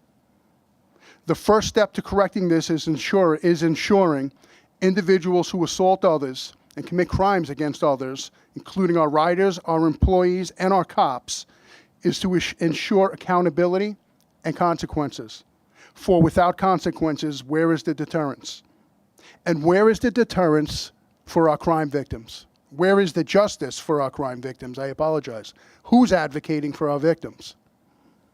Again, the MTA is. The NYPD is. That I can say with certainty. As I've said, one crime is one crime too many. We will continue to advocate and work with our local and state partners to get this right. Next, I'll highlight some of what we've done already with the support from the state and city to increase security in the subway system. In July 2024, Chairman Lieber hired the MTA's first ever criminal justice advocate, Katie Falaska, a former prosecutor and former NYPD employee. Katie's job, in large part, is to advocate on behalf of crime victims, customers, MTA employees, cops. She works alongside our partners in law enforcement, prosecutorial agencies, and community-based organizations to ensure cases are prosecuted and offenders are held accountable to the highest extent of the law. She's been tracking several cases as they make their way through the justice system, and she will continue to advocate for our riders and transit workers. Thanks to the strong support and investment from Governor Hochul and the challenge by Chairman Lieber to outfit all subway cars with video cameras, MTA employees worked extremely hard to accomplish this. And in the last quarter of 2024, installation of approximately 15,000 cameras concluded, with all 6,000 plus subway cars now having video inside them. These cameras supplement the 10,000 plus cameras already watching over the rest of the system, mezzanines, platforms, turnstile areas, etc. These on-train cameras are a game changer in so many ways. They work as a deterrent to those thinking of committing a crime in the system, and they are a great investigative resource for investigators, detectives, if a crime were to occur. These cameras have already proven to be successful on countless occasions.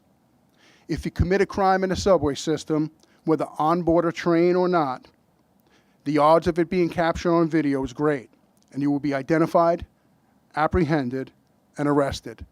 That's our message. It's that simple. Again, thanks to Governor Hochul's steadfast commitment and investments to making the subway system safer for our riders, and thanks to the NYPD, particularly Commissioner Tisch, and her vision and commitment, NYPD officers are now patrolling every subway car between the hours of 9 p.m. and 5 a.m. to help keep New Yorkers and our riders safe while they travel overnight. This deployment is a supplement to the hundreds of other NYPD officers who patrol our subway system each and every day, on trains and in stations, in uniform and in plain clothes. We've often said that the subway system is not a homeless shelter and it's not a psych ward. Our system is a mode of transportation to allow people from getting to point A to point B safely. And to that, we're getting help for our most vulnerable New Yorkers in the system who seek and need shelter. No one should be reduced to living in the subway system, as there are far better options. It's unfair to them. It's inhumane in so many ways, and it's unfair to our customers. Governor Hochul has invested $20 million to expand the subway co-response teams, or SCOUT, as they are often referred to. This program pairs nurses and clinicians from the New York City Department of Homeless Services and MTA police officers to transport people with severe mental illness to hospitals to get the treatment they need. Since late 2023, This program has helped almost 500 individuals access necessary medical and/or psychiatric care. Currently, 5 scout teams operate during the weekday and 2 operate during overnight hours. 5 more scout teams will be deployed in the next quarter. Fare evasion. Fare evasion costs the MTA hundreds of millions of dollars in lost revenue and adds to the perception of lawlessness in our subway system. Not to mention, it's very unfair to our paying riders. The tone of law and order of our system begins at the turnstile. The NYPD is enforcing fare evasion in the subway system with the number of fare evasion enforcement contacts, arrests, and summonses up dramatically versus prior years. And we acknowledge this at the MTA, and we thank them for their effort. Arrests and summonses have increased 1.5 times since 2022, and the NYPD are making 5 times more arrests for fare evasion today versus just 2 years ago. The focus on fare evasion will continue.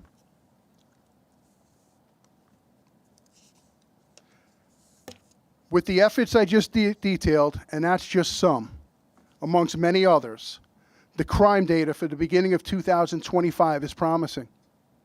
As of March 16th, overall major crime in the subway system is down 21.7% versus last year, including significant reduction in robberies and a decrease in that stubborn crime of felony assault.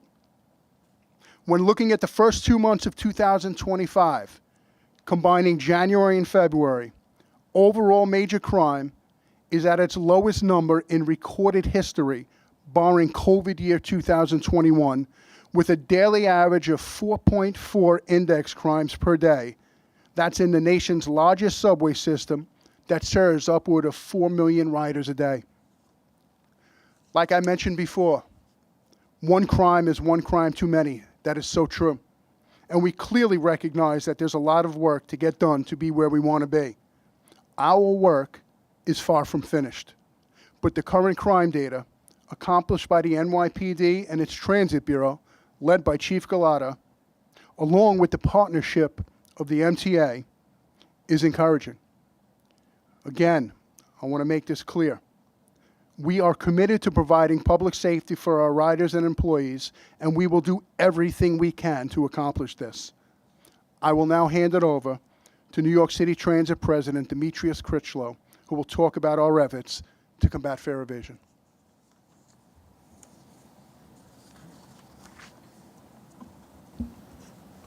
Thank you, Chief. As the Chief just mentioned, I'll be taking a little minute to just talk about our efforts to fight fare evasion. This has been an ongoing fight since Chair Liebert took the helm. The effort started when he first commissioned the Blue Ribbon Panel to do a full review of the issue. There was no slight in recognizing that a problem existed, and he took swift effort to start the efforts to address it. We fought this on many fronts, from affordability to process to training to infrastructure changes. But back in 2018, then District Attorney stopped prosecuting most of the cases of fare evasion in Manhattan. Other district attorneys followed suit. This set us back. I mean, there's no question that is a huge step in the wrong direction. But despite this setback, we would not sit back and rest on our laurels. We've taken action with support from state and local partners. Today, more New Yorkers than ever are eligible for half-price rides, thanks to the investments of the city that now expands the eligibility threshold to 145% of the federal poverty line. Nearly 366,000 New Yorkers have signed up for fair fares. We rolled out our new student Omni cards this year, allowing students to tap up to 4 times to get to and from school and to reach other after-school activities, even during the summer. We regularly call the subway emergency exit the superhighway of fare evasion. We made huge efforts to stop that. Gate guards at subway emergency exits prevent a stream of customers from getting a free ride just because the gate is open. In-house projects to eliminate backcocking, where 80% of the system is now done. New features on the subway turnstiles like fins and sleeves make it harder to jump and evade the fare. Delayed egress is rolled out at 7 locations with more to come. On buses, Eagle teams are making huge strides to make sure that people pay their fares. With the support of NYPD officers, they're educating riders. First is educating, and then taking action about fare payment and issuing summonses.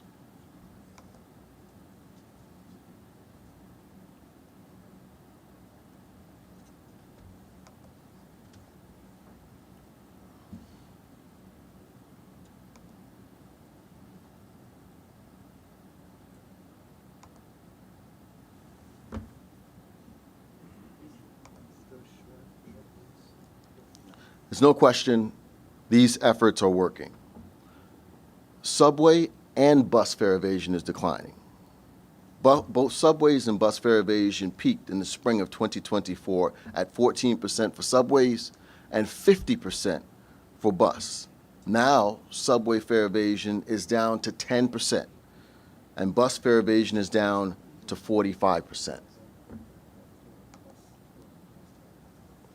Moving forward, we're investing in the fare gates of the future that not only make it harder to evade the fare, but also improve accessibility for people with limited mobility, people with strollers, and travelers with luggage. In the 2025 to 2029 plan, we're scheduled to invest over $1 billion in new fare gates. The first 20 of these fare gates are expected to be in the stations this year. I'm now going to hand it over to co-CFO Jay Patel to talk a little bit about funding. Thanks, Demetrius.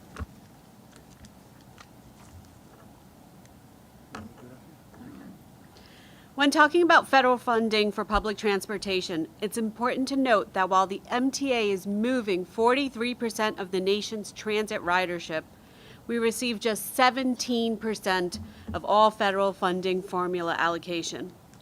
So we already rely on a relatively small amount of federal assistance to keep the system moving. There's also been declining federal support for transit security from the U.S. Department of Homeland Security. It's gone down 75% since 2008 nationally. Even with limited resources, the MTA allocated $513 million of our own budget to safety and security initiatives. That's 35 times more than the minimum federal spending requirements of its safety and security grants. These initiatives are wide-ranging and include the items that you see on the slide. What's important is that this level of investment will continue forward, even as federal support declines. Now I'll kick it back to John to wrap us up. Sure. Thanks, Jay. Just two quick housekeeping things. First, we will be responding in writing to the federal government. I believe it's to the FTA Region 2 administrator. But I just want to point out that you heard a lot of data and a lot of data points today. So much of this is available online. We really are very proud of the amount of data that we're publishing. In fact, when the secretary put through his letter, there were commentators that said, you don't even have to ask the MTA for this. It's out there. You can pick it up and write the report yourself. But that report in writing will be sent forward in short order. And then lastly, I just the chair mentioned being a bridge. We in being in the bridge business. We're going to take that very seriously and work with the federal government. We feel there's a lot of areas where there's opportunity for progress. Just a couple of quick things. As Jay was pointing out, prioritizing formula funds we really think that's going to lower a lot of costs. A lot of stuff gets caught up in the federal bureaucracy. Streamlining that, money becoming more predictable, allows us to plan better. We think that's a great idea. There's a lot of outstanding waiver requests that we need to move along, so getting that help will be huge. A big issue for us is rolling stock, supporting American rolling stock. That would be a huge lift, and we would really appreciate, and we look forward to working with the feds on that. And then duplicative reporting requirements. This is everywhere. It's like there's a ton of that in the federal government. So we're going to identify those, and hopefully they're going to want to work with us and streamline that. So with that, the group is happy to take any questions, Chair. You and Chief Kemper and President Critchlow and co-CFO Jay Patel. I mean, this is again, we're going to take this approach, fact-based. If people want to know about what we're doing on subway safety, we're going to give them the facts. You saw a lot of that today. And I just want to tip my hat to, we happen to have somebody who, retired from the from the NYPD as the head of transit. And talk about building bridges. We got very close when he was in that role over at NYPD, and I'm so glad that Michael Kemper, just an incredibly distinguished law enforcement professional, has come to be Chief of Security for the MTA. That collaboration with the NYPD has never been stronger. So with that, let me invite the board to comment or ask questions. Mr. Herbst, I know, has a comment. Mr. Zuckerman, Mr. Chu, Ms. Mahaltzis. Mr. Herbst. Thank you, Mr. Chairman. I first of all want to compliment everyone with this report. You have brought comfort to a lot of the riders. You've addressed a very serious issue, and I appreciate all the facts that you've given. I think they should be fact-driven.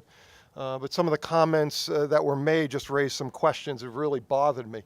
One, Chief, you mentioned the recidivism. I find that totally unacceptable, and the department, NYPD, and your staff has done a great job, but the frustration is there, and how do we deal with that? And my question is, changes in laws must be applied. Have we made any recommendations to Albany or the city, and where do we stand? Did the MTA officially put in a request to make changes in the penal code, for a sense? I don't know if someone has an answer for that. And another question. I'll start off, and it is frustrating, and it should frustrate. And I offered that data for a reason. It's factual, and people should hear that. So when they hear us at the MTA, or they heard me at the NYPD speaking about repeat offenders and recidivism, and asking the question, like, how is that advancing public safety? Like, what is that doing? It's not. People could see or hear firsthand on what I'm talking about. Here's the good news. The good news is these conversations have become very public. They've created a lot of conversation at the highest levels of New York State government. There are conversations, I can't speak for those conversations in my role, but there are conversations to correct, if you will, or modify some of these reforms. So hopefully, in the near future, there are corrections to this, in my professional opinion, if these corrections are done right. And now's a great opportunity to do them. If they are done right, we're going to be seeing a crime reduction. But more importantly, like I mentioned in my statement, our victims will see the justice, of the crimes perpetrated on them. Mr. McCarthy. And I'll just add to that. Two things. We were up in Albany last week. The criminal justice advocate, Katie Falaska, who's here with us, we took a trip up there to talk to the Assembly, the Senate, and others. The governor has in her budget legislation that one fix is what we're calling the aggravated transit offender. This is someone who's going back again and again committing crimes in transit. This is about identifying a problem, coming up with a solution. That's what we think we've done here. We had very good conversations, so we're hopeful. This would advanced penalty, increased penalties for someone who's doing it. Secondly, you know, the work that's going on in Albany right now on discovery reform, we think that will help. It's a real fix. We think that will help with cases that currently are just being disposed of just because of technicalities. So there's progress there, and that really does go to the felony assault issue. Okay, thank you. Mr. Chairman, if I can continue, a question regarding the fare evasion. There's been great progress with the bridges, the tunnels. We heard today about the transit with the subways. I know the rail system has made improvements. We heard at the last meeting, I believe. My concern is with the buses. And I'm curious if you've looked at some of the other transit systems throughout the nation. How do they address similar situations? I mean, we should be the model for others, but if somebody's doing it better, have we looked, and how are they addressing their concerns? So I actually went to a CEO meeting for agency presidents and heads of agencies this past weekend, and this was one of the prime topics for discussion. I was on the panel along with the head of WMATA, and you know, I would say that we are unlike them in that we have not given up. You know, we have accepted the challenge of trying to push back on fare evasion, where other systems have taken the approach that they have lost this battle. So I would say that what we're doing, and one thing that they have that we do not have, is their own police force. The resources that we've used with in-house forces and then partnering with NYPD, none of them are doing that. It's unique.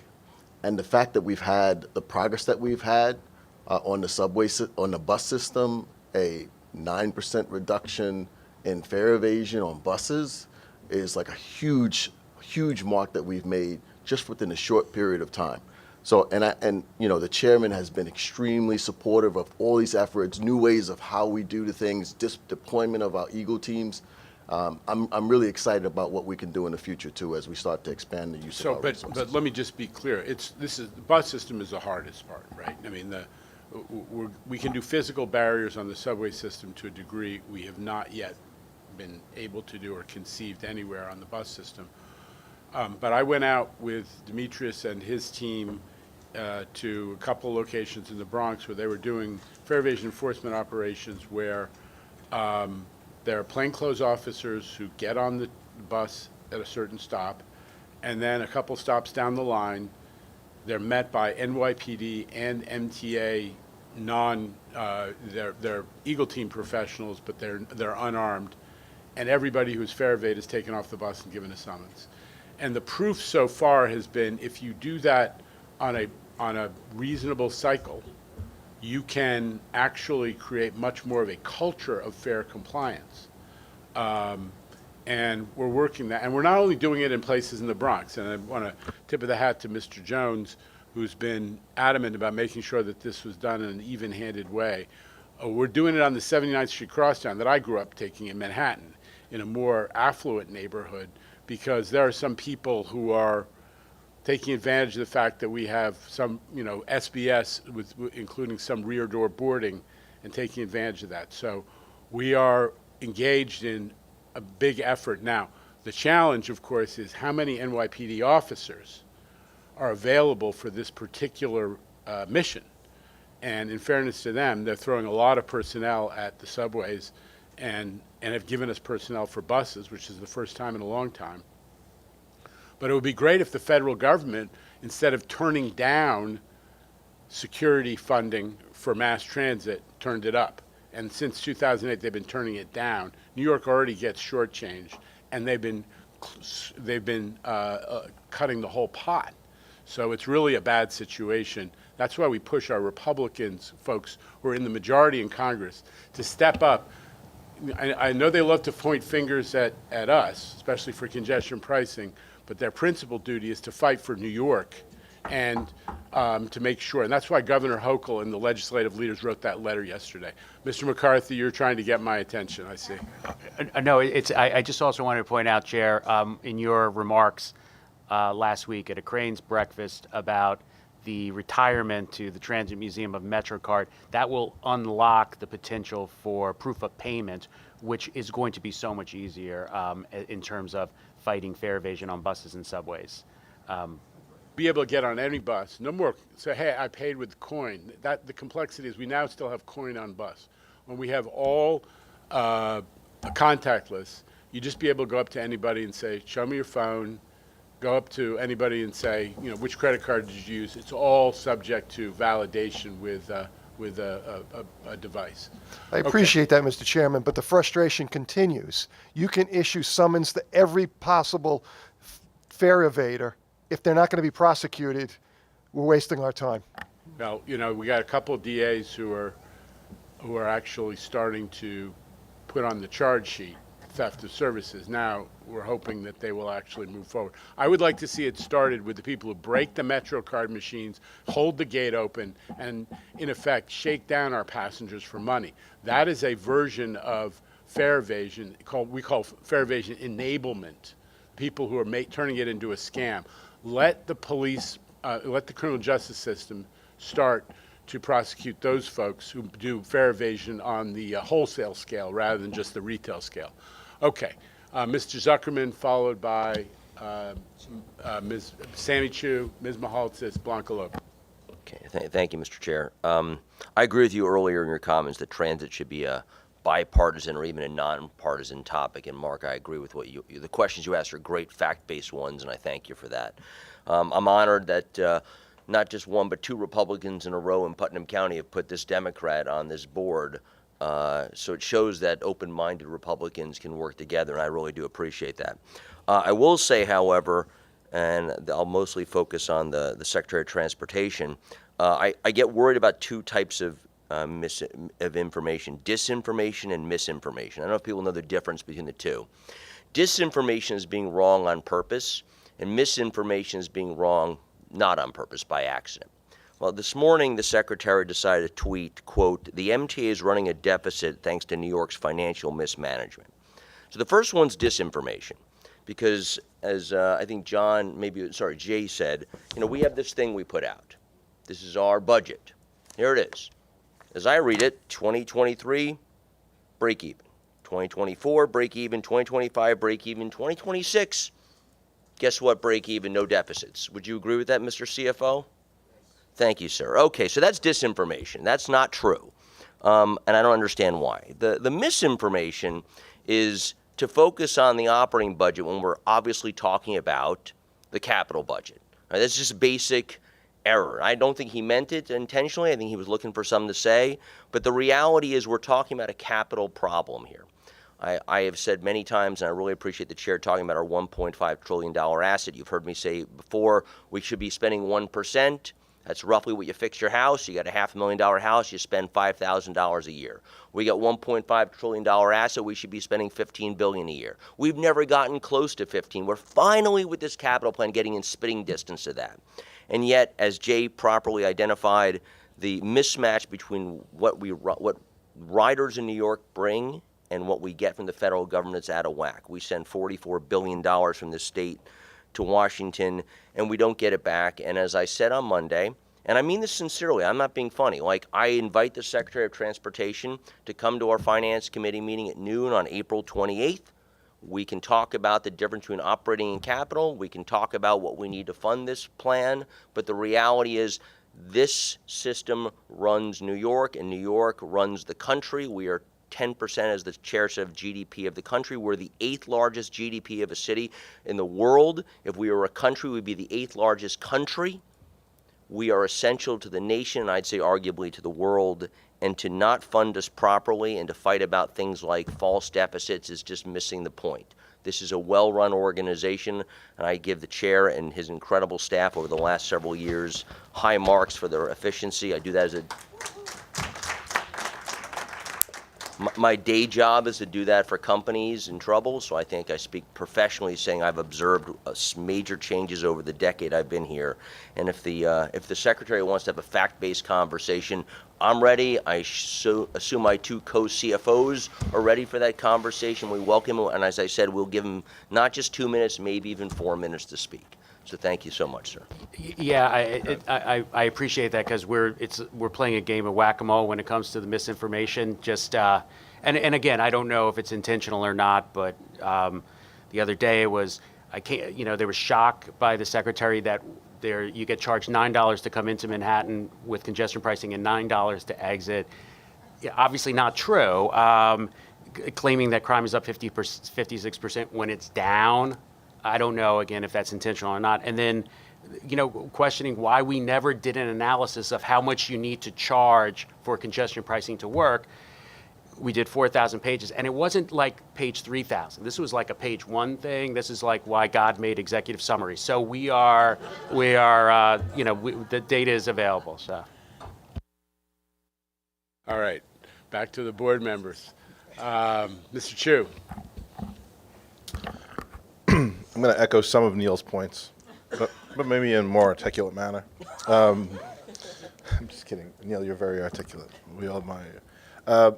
This agency has gone through so much and reacted to so many conditions over the last years. Even in my short time, I think I'm coming up on 3 years on this board, whether it was the recovery, from COVID, and the budget gap that was left by that, the safety, the very unique safety conditions that were created by that. And not one time did I see the staff of this agency or the NYPD wither. Every situation, and I will say, and I could also say that for our fellow board members, all stepped up, did the work, thought through the problem, at not one moment took a position of resignation to the situation.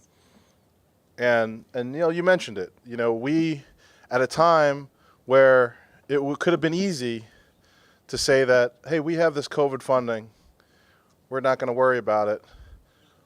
Our financial team got ahead of that and said, hey, we're going to have a big problem if we don't address this, because we're just going to fall off a cliff when this COVID money runs out, and did the work to get ahead of that and communicate it to Albany. And Albany, to their credit, and this governor, made sure that we did get to a place where we had flat budgets. We get a lot of coverage for what happens. We should get more coverage for the things that aren't happening. And the truth is, we could be right now in an extreme financial crisis, actually be in an extreme financial crisis, if there hadn't been that thoughtful, process put in place that it gave the board time to make a decision and then gave Albany a time to be a partner with us and make sure that the system kept running. So I've seen this board react to many things, this agency, all the staff react to many things, and we're in a better place now than we were because of it. I want to talk about this capital program. This is a situation where we've had to be very good at being reactive. This capital program is proactive. The decay curve, I'm shocked we haven't heard the decay curve once today. And did you say the decay curve? Oh, I'm sorry. Yeah, it was great. I was having a better side conversation with David Jones. The decay curve is this agency making sure that we are being cost effective. There's a lot of talk and conversation about cost effectiveness, about being responsible to funding and managing funding properly. This capital program represents that, because for dollars that we don't spend today, it's going to cost us multitudes down the road. And this is a very big decision point for us collectively as New York to decide how important this transportation system is. Is this just for the riders who swipe or tap? Or is this system in the better condition of this system for the common good?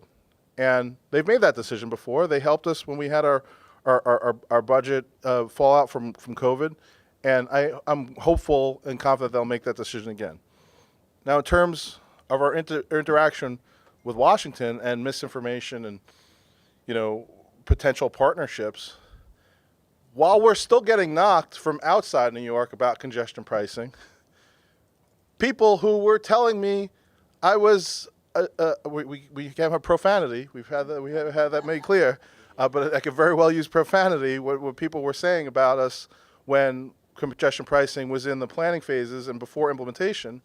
But I have, to your point, Jan, I've never seen more people convert so quickly to being against something to being for something.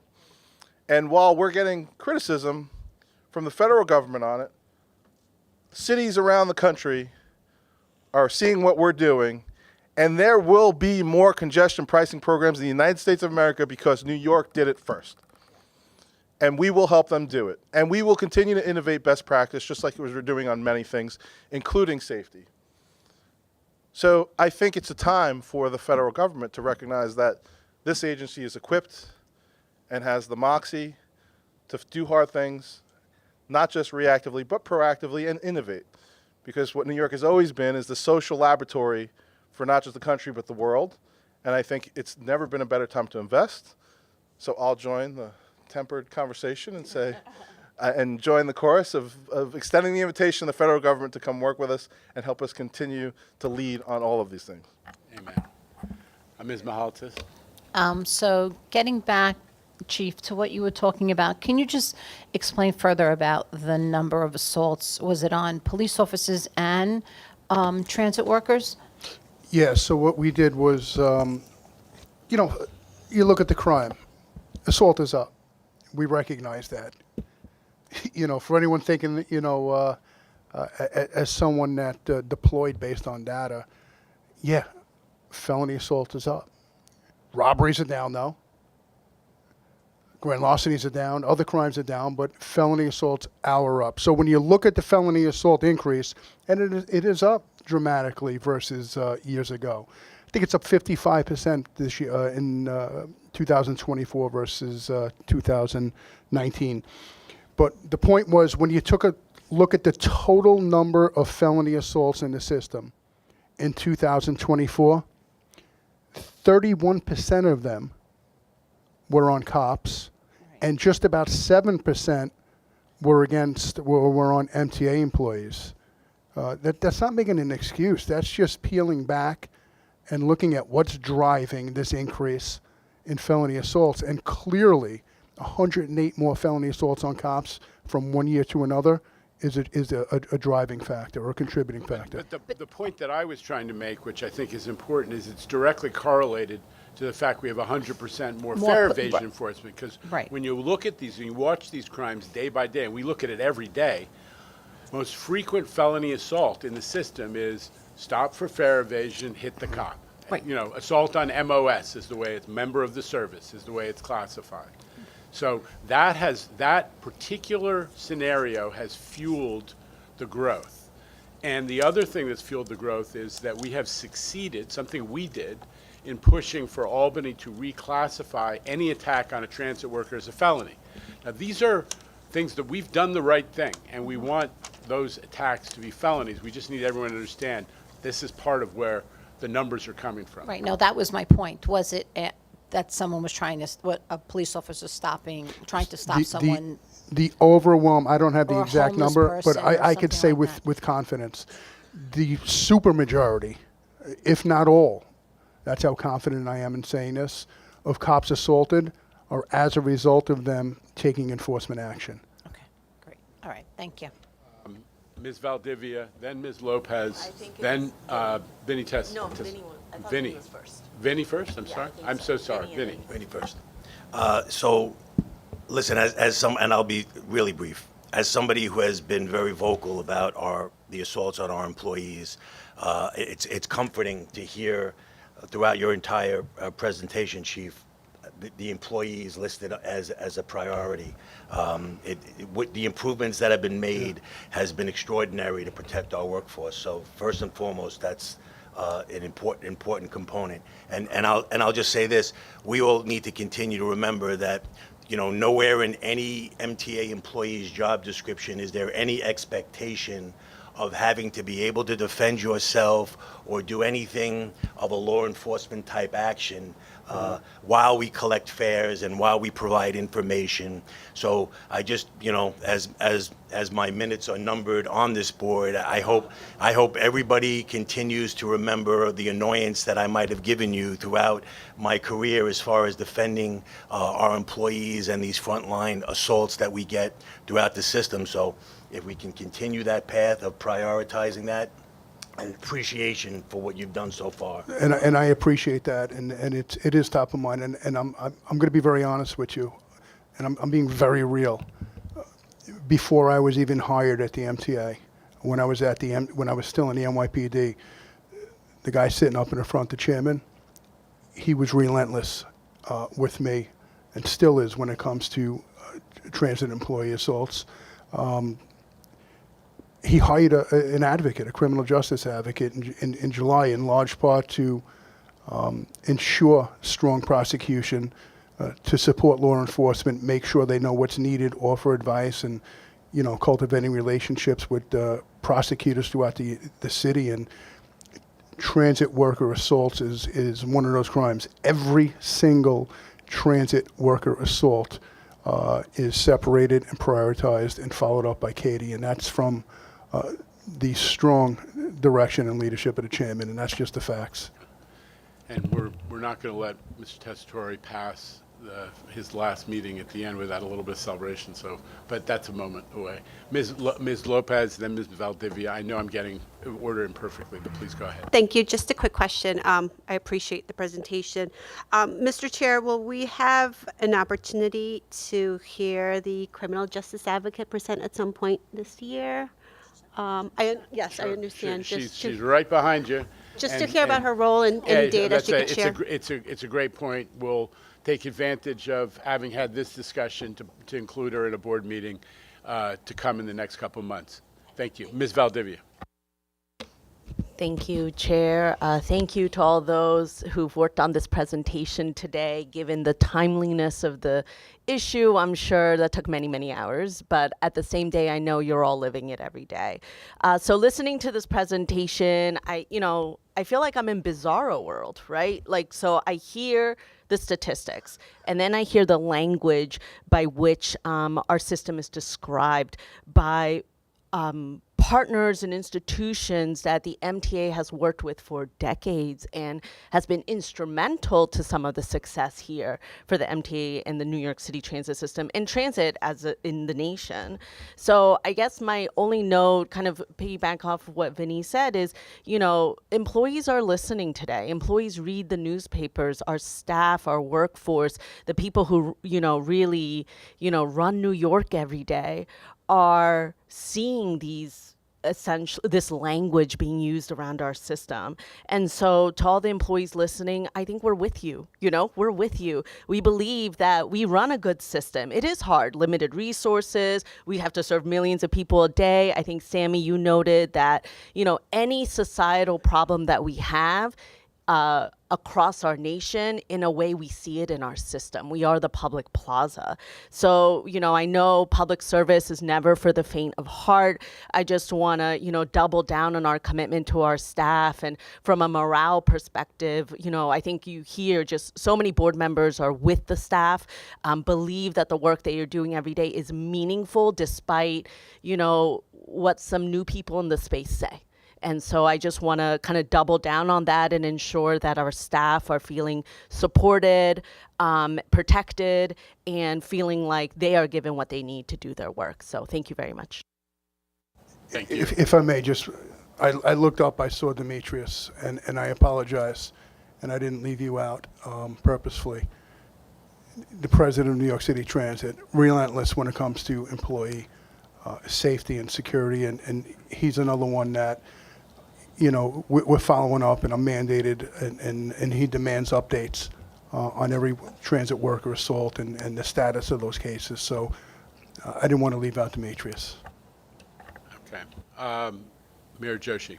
I just had one quick question on the recidivism stats. Have you looked at recidivism when it comes to assaults on members of service or MTA staff? I'm just curious if there are some outliers there to focus on and work with the DAs on.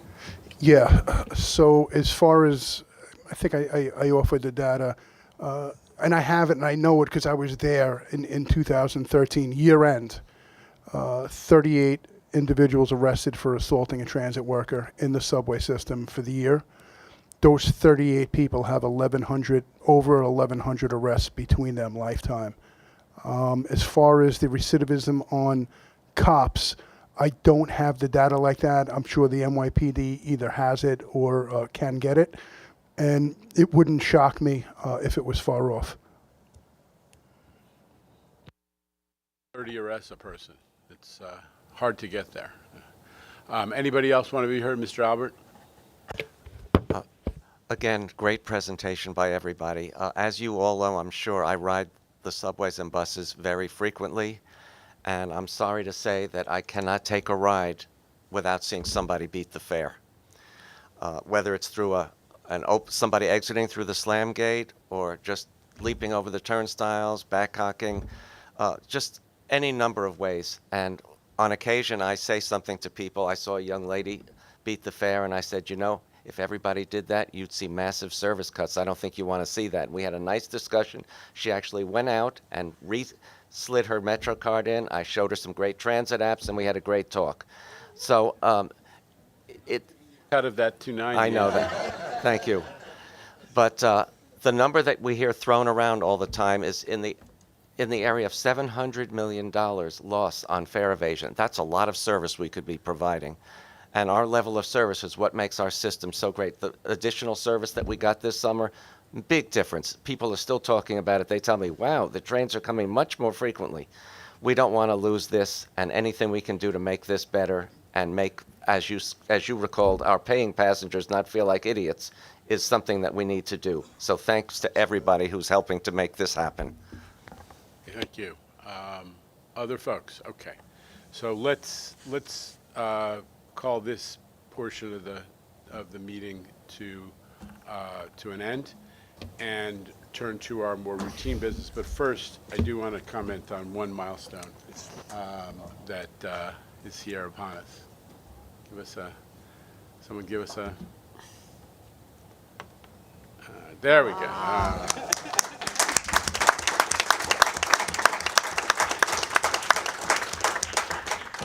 Vinny is one of our longest serving members. He started working at the Long Island Railroad in 1994.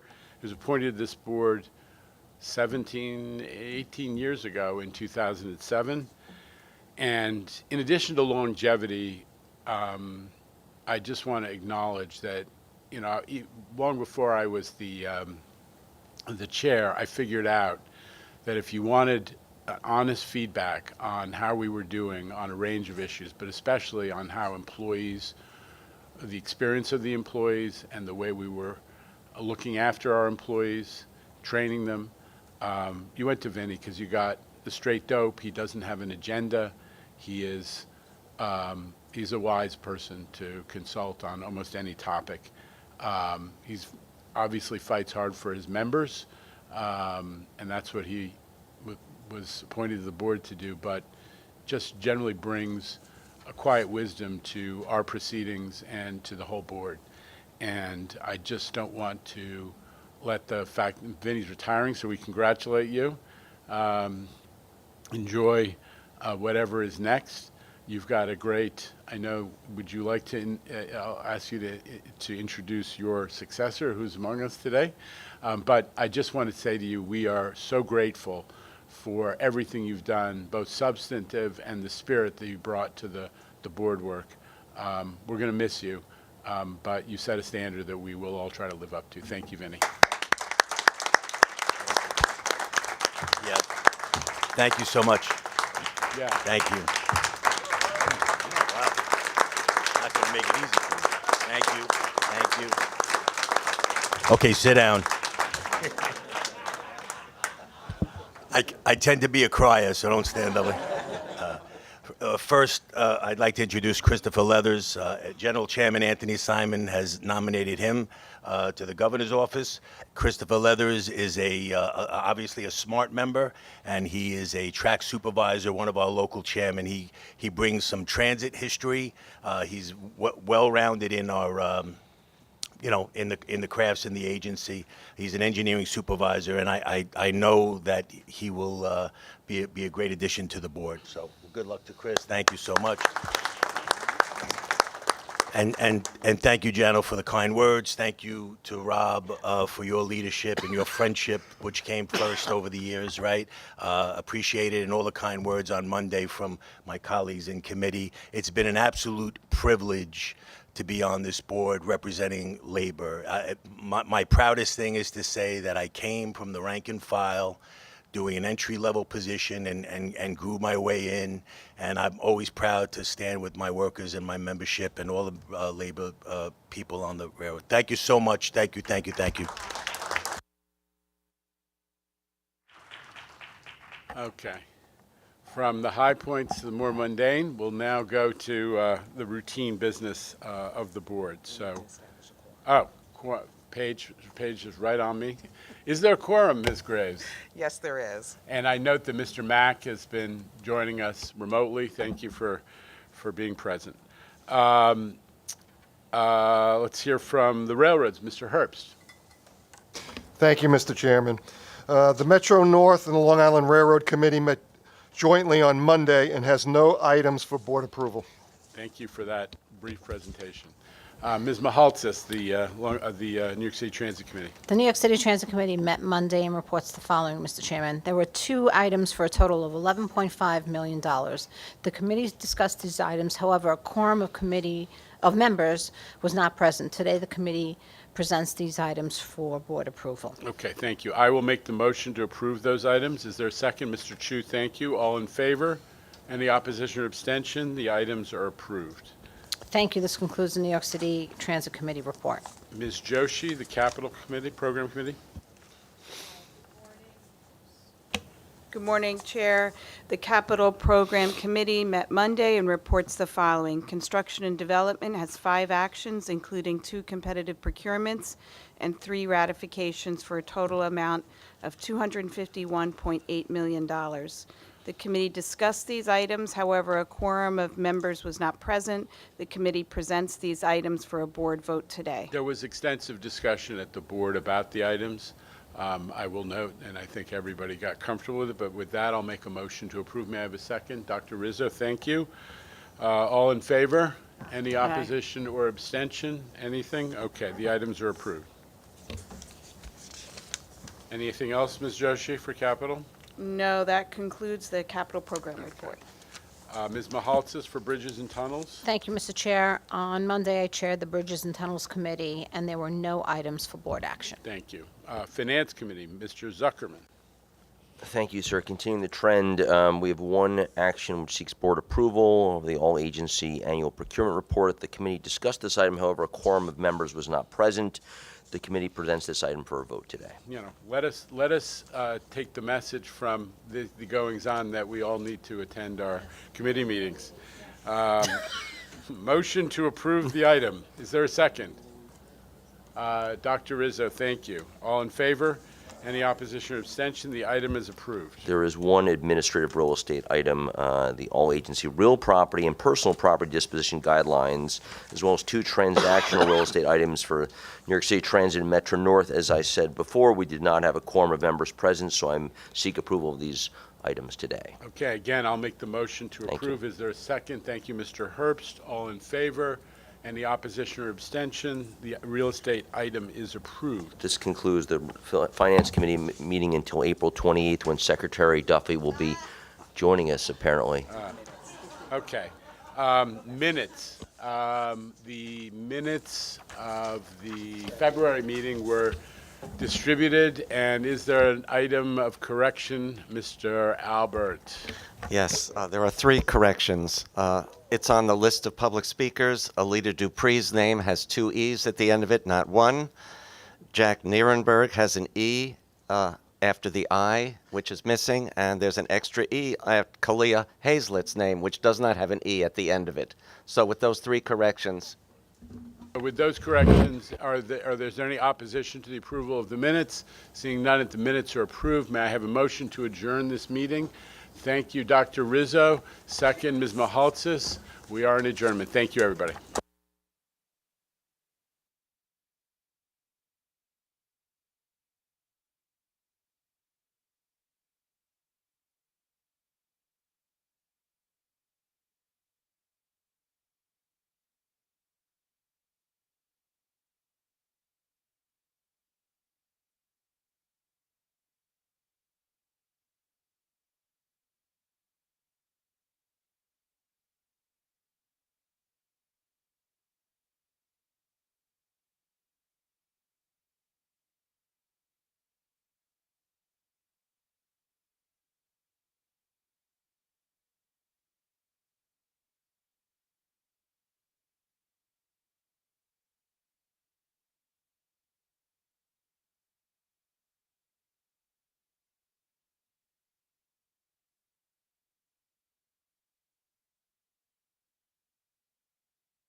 So, in a pretty testy press environment, I thought it was an incredibly important meeting, just to clear the air and to sort of bring us back to fact-based reality.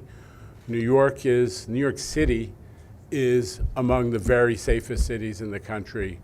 The transit system has made tremendous progress in reducing crime, 20% better than last year, 40% better than the months before COVID.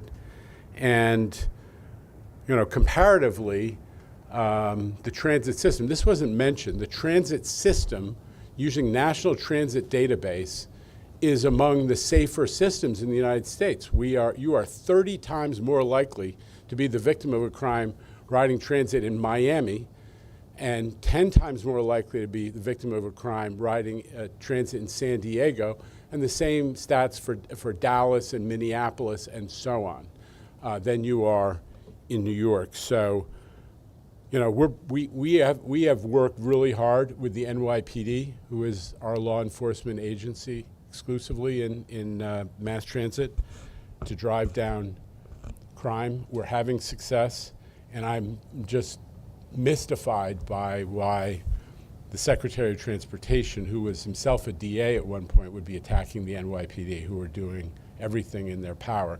Supported by Governor Hochul, who's spending big money to put cops on trains at night, to otherwise increase the police force levels, and to invest in infrastructure like cameras. I don't get it. I'm scratching my head, but we're going to try to stay a fact-based organization as we respond to some of this incoming stuff. Mr. Minton. All right, let's start today with Andrew Siff of WNBC. He's here with Justin Laub, everybody. Andrew. I'm wondering, at the outset to the meeting today, you said you wanted to keep a calm, cool, professional demeanor. Yeah. The Secretary used an expletive to describe the New York City subway system. Were you not tempted to respond in language that he might better understand? Listen, there's a lot of rhetoric flying around. My principal concern in that setting was, is this man getting transit advice from Phil Murphy? Because if so, if he's standing there next to Phil Murphy getting transit advice, transit in America is doomed. All right, let's go to Ramsey Khalifa from Gothamist. And I'll give Andrew, in fairness, Andrew, kidding aside, listen, this is serious stuff. New Yorkers depend on mass transit. This is not a place to throw around expletives or hot rhetoric. There are 6 million New Yorkers a day who depend for their lives to get to work, to get to school, to get to medical appointments, whatever they need to do on transit. It is one of the very few things that makes our city affordable. And I am concerned that it's being drawn into, instead of being treated as a serious and bipartisan issue, as it always has been, it's being treated like it's just another political football. I hope that we'll get past that. We'll give the Secretary a full answer to his questions. But we need to come back to reality, how important this is. This is not a game. Ramsey Khalifa, right there. Hey. Two questions for you. The first one, you mentioned this frequent flyer program this morning. Yeah. For the Omni system. Can you just elaborate on that idea a bit more? I can't, because we have not cooked it up. But the point that I'm making, Ramsey, and you get it, is now we have the ability to, instead of requiring somebody to make your own discount decision by doing the math in your head of whether I want to buy a monthly. Nobody can do that. Nobody knows what they're going to be doing 3 Thursdays from now. We can give benefits based on people's actual usage. And so if they're more frequent users, or they're more frequently in certain routes, or they're combining certain services, we have that ability. And I'm excited because giving discounts and making transit even more affordable is, I think, a huge benefit of the Omni system. And we're going to dig into it and start figuring out how exactly to configure those kinds of programs. And just a second question. The board today obviously spent a lot of time talking about police assaults. Yeah. Was there a particular incident in the last year that maybe shocked the MTA or the NYPD about this specific issue? Every day I look at, we're, on an average day, we're between 3 and 7, what they call index crimes, the serious crimes. And every day I look at what happens, and there's a huge number of a particular scenario, which is cop stops someone for fare evasion or for some other offense, and then the offender hits the cop, does a felony assault on a cop. Any attack on a cop classified as a felony assault. Because of what we did in Albany, any attack on a transit worker, thank goodness, is now classified as a felony assault. That pattern has to stop. People need to, no attacking our transit workers, they're public servants, and especially no attacking the folks who are trying to make the whole system safer and do their job. I'm concerned about that, but it was also relevant in the sense that we're trying to understand what the increase that has happened over time with felony assault, where did it come from? That's part of the story. All right, we really got to move on. Down there in the Hudson River Pavilion, we've got Stefanos Chen of the New York Times. Yes. Steph. Hi, Jano. Steph. So on the presentation today, do you feel that you fully satisfied Secretary Duffy's requests? There were a few items, and there were many, including subway surfing and a few other things that were not really addressed, but seemed... This is not a substitute for a written response. We're going to complete a written response, which is well underway, and we'll submit it, and everybody will see it. So, yeah, there were definitely items that were raised in Duffy's letter that we still have to address. And I'm sorry, just a part of that. Do you feel that this will be to the satisfaction of the Secretary and that the threats stop? Is there a level in which... I don't know. I guess I'm appealing to all of us to respect the tradition that, dialogue between states and localities and the federal government on an issue of this seriousness is not handled as a war of words, but rather as in response to, serious analysis, data, and facts. And we're going to stick on that approach. All right, back from his live shot, Newton Jones Burkett III is right here from Channel 7, Eyewitness News. Newt. Thank you, Tim. Mr. Chairman, how do you think that the NYPD should be tackling these issues of felony assaults and how often they seem to be happening? What is the strategy now going forward, as you understand it? Well, the first strategy is we got to make sure that the charges stick when they go to the DAs. The prosecutors, this is wrapped up in some of the decisions that Albany's making right now. So we need what Governor Hochul has proposed, which is discovery rules that allow prosecutors to bring charges and to have the charges hold up and not to be people not to be let go on technicalities. It's a big issue. We need because a lot of these felony assaults are people with mental health issues who are just a little, need help, and rather than being in the public space, we need the governor's proposal on involuntary commitment to be acted on. We have our scout professionals out there every day, but it's tough to bring somebody in on involuntary commitment on the current law.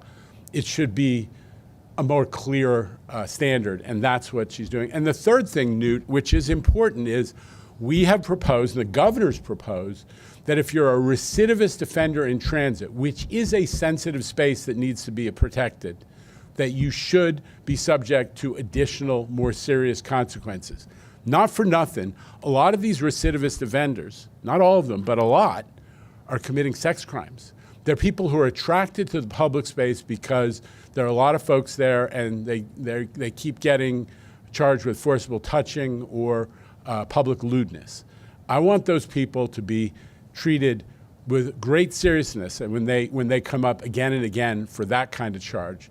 But whatever it is, we want stronger consequences, more serious punishment, and more protection for our workers and our riders when people commit the same crimes over and over again in transit. But they're not going to let up on quality of life offenses, enforcing the quality of life. All those things need to be done. The subway is a sensitive public space. The mass transit system is what makes it possible for people to live their lives in New York. Many people don't have a car to jump into, or they only have one family car. They need the system to work so they can live their lives and take advantage of New York and power our economy. You have to protect that space. We're doing it. The governor's doing it. And I'd like some help from the federal government. I mean, did anyone notice those numbers? I mean, the funding from the federal government for transit security has plummeted. New York doesn't get its fair share, but the whole pie has plummeted. They're giving us bupkis, as we say in my part of Brooklyn, and yet, and they're underfunding us. And then they say, well, the taxpayers are being mistreated because you're not doing a great job of what? This isn't your money, federal government. I thought I heard that from Ronald Reagan in the old days. This is New Yorkers' money, which already we don't get our fair share back. But it's especially outrageous in the transit area that we are underfunded so extremely. Half of the nation's transit riders, 17% of the federal money. That's wrong. All right. He has enjoyed Long Island Railroad's 98% on-time performance. He's here in person today. It's Alfonso Castillo from Newsday. Alfonso. Hi, Jana. I have a couple Long Island questions, but neither of them LIR, interestingly. First, I don't know if this question may be for Kathy Sheridan. She mentioned that She ain't Nassau. here. Oh, okay. Well, I don't know if you would know this. Well, Nassau County joined the Ghost Vehicle Joint Agency Task Force. How's that going to work? Can you foresee interdiction operations on Long Island?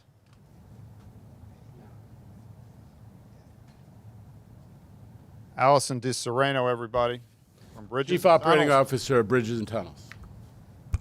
Hi. The details of all of this have to be worked out at this time, but of course we do these regular interdictions with our other counterparts, with the other agencies on a regular basis in multiple locations throughout this area, and so we will be working on that and looking for other counties that are interested as well. Secondly, this was brought up by Passengers United for Jano. Can you guarantee that Omni will be available on all Nassau buses before the MetroCard is discontinued? So I love you, Alfonso, but you know the truth, which is that at the end of the day, Nice Bus has to install the technology themselves. We are doing everything we can. They are committed to get it done by the end of the year, but as you know, at the end of the day, the Long Island Nice Bus system has to do the installation of the validators and the other technology. All right, we move on to Dave Colon. He's here from Streets Blog. His Knicks are flying, just like the MTA. What can we get from you today, Dave? That's right. We're holding on to that third seed. Couple for you, Jano. John McCarthy actually helped me out with this earlier today. So thank you, John, because he echoed comments that you made at the CBC breakfast in December, where you were saying that the quicker we get the Omni system in place, I believe we're going to have more ability to do European-style checking on the buses.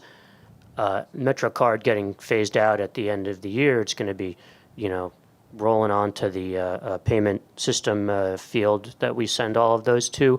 So what is the plan to get this European-style checking up and running? Are we going to start seeing the MTA actually move on any of this? I mean, Yeah. 2026 comes faster than you think. Fair point. We're going to have to hire. We're in the process of hiring a lot more Eagle Team folks that will be the fare checkers. And is that going to be communicated to people? I mean, how is this going to roll out? Do you know yet? No, but it's not going to be a surprise.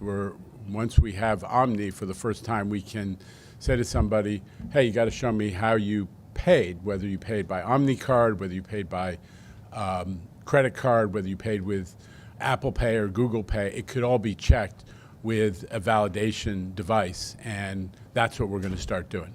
And then on the, we all got the big announcement for LaGuardia, the Q70 and everything yesterday, the thing you're doing with the Port Authority. But are you concerned at all that there's a lack of, on-street bus lanes? There's the highway bus lane, obviously, but the bus is still going to need to get to the highway. So are you worried that there's going to be a missing link there that's going to kind of slow things down on that bus? I think that people are pretty happy with the Q70. I don't know the answer to your question about whether there is a potential ability to, problem with respect to their ability to make time before they get to the highway. I'll look into that, but I don't know the answer to your question. All right, we move on to Port, as you know, it's a Port Authority funded service, although we operate it, and they are the ones who are leading the charge to make it even faster. But we'll try to get back to you on that. All right, Elijah Westbrook is here from CBS 2. Hi, Jano. Good afternoon. When should Washington expect to receive the letter that you plan on giving to I Sean think Duffy? the deadline is the 31st. Yes. But I expect that we'll probably submit it before that. I don't know the exact date. So is that something that could happen this week? It could, but it might not, and we're not going to keep it secret. We're going to share it with the public. Okay. And my follow-up to that is, after you send that letter out, are you willing to speak with Sean Duffy regarding everything that's transpired, or is the relationship too tense? No, we're happy to speak to him. I mean, listen, if somebody's, first of all, Secretary of Transportation, federal government, we're always going to be in dialogue with him. Number two, I am optimistic. He had a reputation as a pretty straightforward, not super contentious member of Congress. So I'm hopeful based on that. Number three, we have a good story to tell. We are delivering amazing mass transit service that makes the New York region, which is a huge piece of the national economy, hum. And I think you want to invest in that rather than tearing it down. So happy to talk to him. And it started today a little bit with trying to put out some facts and figures that are responsive to the issues that have been raised in some of his public comments. All right, Arthur Chen is here from Fox 5 right there in the flamboyant orange. And that's pretty, just so pretty simple introduction compared to the other colleagues. But Jano, if welcome, the one and only Arthur Chen. Yeah. Now I'm blushing. If these threats turn into action, I know it's a hypothetical, but it's one that carries serious consequences. What can we tell our audience in terms of what it might mean to them? What are those federal funds currently used for? How might life look different for them if those threats? I don't want to make it more real by saying, oh, this specific grant is at risk or anything like that. But it's no secret. We get about between $1.5 and $2.5 billion a year, varies by year, from the federal government. It goes all to capital, so it does impact. Some of it's formula money and some of it's discretionary. It's gone to things like building more ADA elevators to make stations more accessible. It goes to very basic stuff like maintaining our car fleet.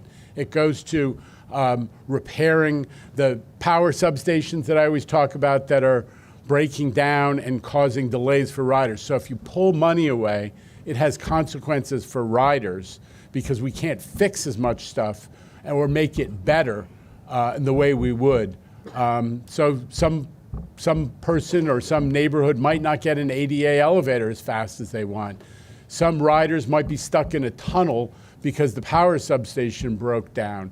There's a lot of rhetoric that's flying around, but I'm glad to see that his response or his acknowledgement of WMATA's response on some of the same issues has been businesslike, and I hope he'll keep that going with his review of ours. All right, on the beat for AM New York, Barbara Russo Lennon right down there on the back of the Hudson River Pavilion. Barbara. Tim. Hi, Mr. Lieber. Hi. Just getting back to police for a second. Yeah. I think we learned at the meeting before that 31% of assaults in the system are against police. Yeah. Is there any way to tell, I don't know if you can answer this, but is there any way to tell like how big of an increase, like say from last year that is? All I can tell you is I think we're trying to dig into that a little more because we don't have, going back a few years, there wasn't as much breakdown of what the assaults were on, but we're digging into it. We'll give you more information. But there's no question that since we had more enforcement in the system the last couple of years, especially of fare evasion, there have been more assaults on police in those situations. That is part of the increase that we're seeing in felony assaults. But don't get me wrong, this is not an excuse. It needs to be, it's a reason for taking it more seriously, because an assault on a cop is something that we just cannot as a society accept. It's a worse crime, because now you're assaulting the whole order of society when you're attacking a cop who has dedicated their lives to protecting the rest of us. That deserves more serious consequences. Real quick follow-up. Is there any way to tell which stations have more enforcement, therefore possibly more assaults? I think you're hypothesizing causal relationships that are not really guaranteed to be scientific. We're going to share the information as soon as we have more of it. Okay. All right, on to Evan Simcoe Benarski. He's got a guaranteed relationship with the New York Daily News. Evan. Apparently, we had a labor victory while I was here. Hey, Jano. So you just characterized a couple questions ago today's sort of laying out of the facts as the beginning of this conversation with the feds, or a continuation of the conversation with the feds. I guess this is a conversation that started with Secretary Duffy effectively asking the MTA to Google crime stats for him, and we had, I guess it was on Friday, the secretary go on an obscure Catholic news network and come up with the 56% figure of crime going up, supposedly since 2019 that John McCarthy mentioned. My question for you is, are these guys negotiating in good faith? Do you think that bringing facts to the table is going to lead to a productive conversation, or is New York being used as a prop in a culture war here? I guess we're going to find out. But again, I mean, listen, you guys have heard me on this before. I lived through the World Trade Center rebuilding. There were again and again moments where rhetoric soared, became much more confrontational and less fact-based. My approach has always been to say, listen, the facts do matter, and you don't mess with, you're not going to mess with our 6 million riders just as a political game. We have to be clear that the riders are depending on us, and they're depending on the federal government to treat them fairly and based on facts. And we're just going to keep that approach. All right, up to the mezzanine. Julia Joseph is there from News 12, Brooklyn, and the Bronx. Julia. Thank you. So, Jano, as we all saw in the presentation today, we know that major crime is down, fare evasion is down, but sadly, as you said before, the felony assaults are up. And today at the Coney Island Stillwell Avenue station, a 16-year-old boy was stabbed. I'd like to know first if you could talk about any service disruptions that happened this morning, and then on top of that, as this March 31st deadline looms, does another kind of high-profile situation like this put pressure on you on the MTA? Well, listen, we're, in fairness, we carry more people in a single day than the whole city of Los Angeles, but right now, so far in 2025, we are having, less than 4.5 crimes a day. What would the city of Los Angeles give to have those stats? Okay? So yes, you're absolutely right. There continue to be crimes that are deeply concerning when it's a youth, violent crime. But as New Yorkers, we all know we keep things in perspective. Like, we understand this is a big city and there are going to be things that happen. So we're going to look into that crime. I don't know what, if any, impact to service there may have been. But the bigger picture is we're not ashamed of individual episodes. We push back on them. But the big picture is we're making huge progress, and our elected officials are prioritizing mass transit safety. That's what New Yorkers need to know. All right, next up is Haley Brown of the New York Post. We have 2 questions. So the first, why hire consultants to oversee phase 2 of the 2nd Avenue subway project? Why not have MTA employees manage the project? Well, the number one thing is that when you do a project, you don't just hire everybody for a big project, because then you might, when you're done with the project, you would have to fire them, right? We grow quickly for a couple of years to do a big project, and then we contract, number one. Number two, there's some very specialized expertise is overseeing complex tunnel boring operations, for example, complex system computer installations, for example, that we don't have among our day-to-day workforce that works on the more straightforward traditional meat and potatoes transit stuff like tracks and signals and so on. So it's for specialized expertise, and it's because we want to grow our capacity, but on a temporary basis for a particular project. And we're doing it pretty efficiently. Okay, second question, same project. Phase 2, the $7.7 billion estimate for the work, is that final? And if so, how do you explain to taxpayers that that's one of the costliest subway expansions ever built? Okay, we'll see if you write it, but I'll say it anyway. The cost of subway the subway systems, when you're talking about just the raw cost, what it really needs to be looked at is in terms of how many people it carries. That's the relevant data, because you have to size the systems and have systems that serve more people if you have a bigger ridership. And by the cost per rider standard, we are at the low end of actual cost. It's not just the raw cost of the system, but the cost per rider that's relevant. Remember, Haley, we carry every day as many people in the New York City subway system as the entire U.S. aviation system. Nobody complains that the federal government pays a ton to run the air traffic control system, or that it pays a ton to invest in airports, when it carries on a daily basis fewer people than the New York City subway system. We need to invest in this. That's a great project, and we're thrilled to talk about it more if you need more information. All right, next is Samantha Liebman. She's here from New York 1. Ma'am.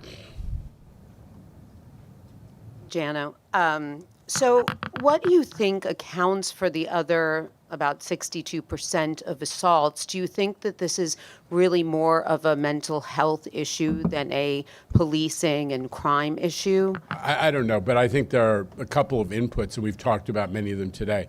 One is people got, during COVID, there are a lot of public behaviors that broke down.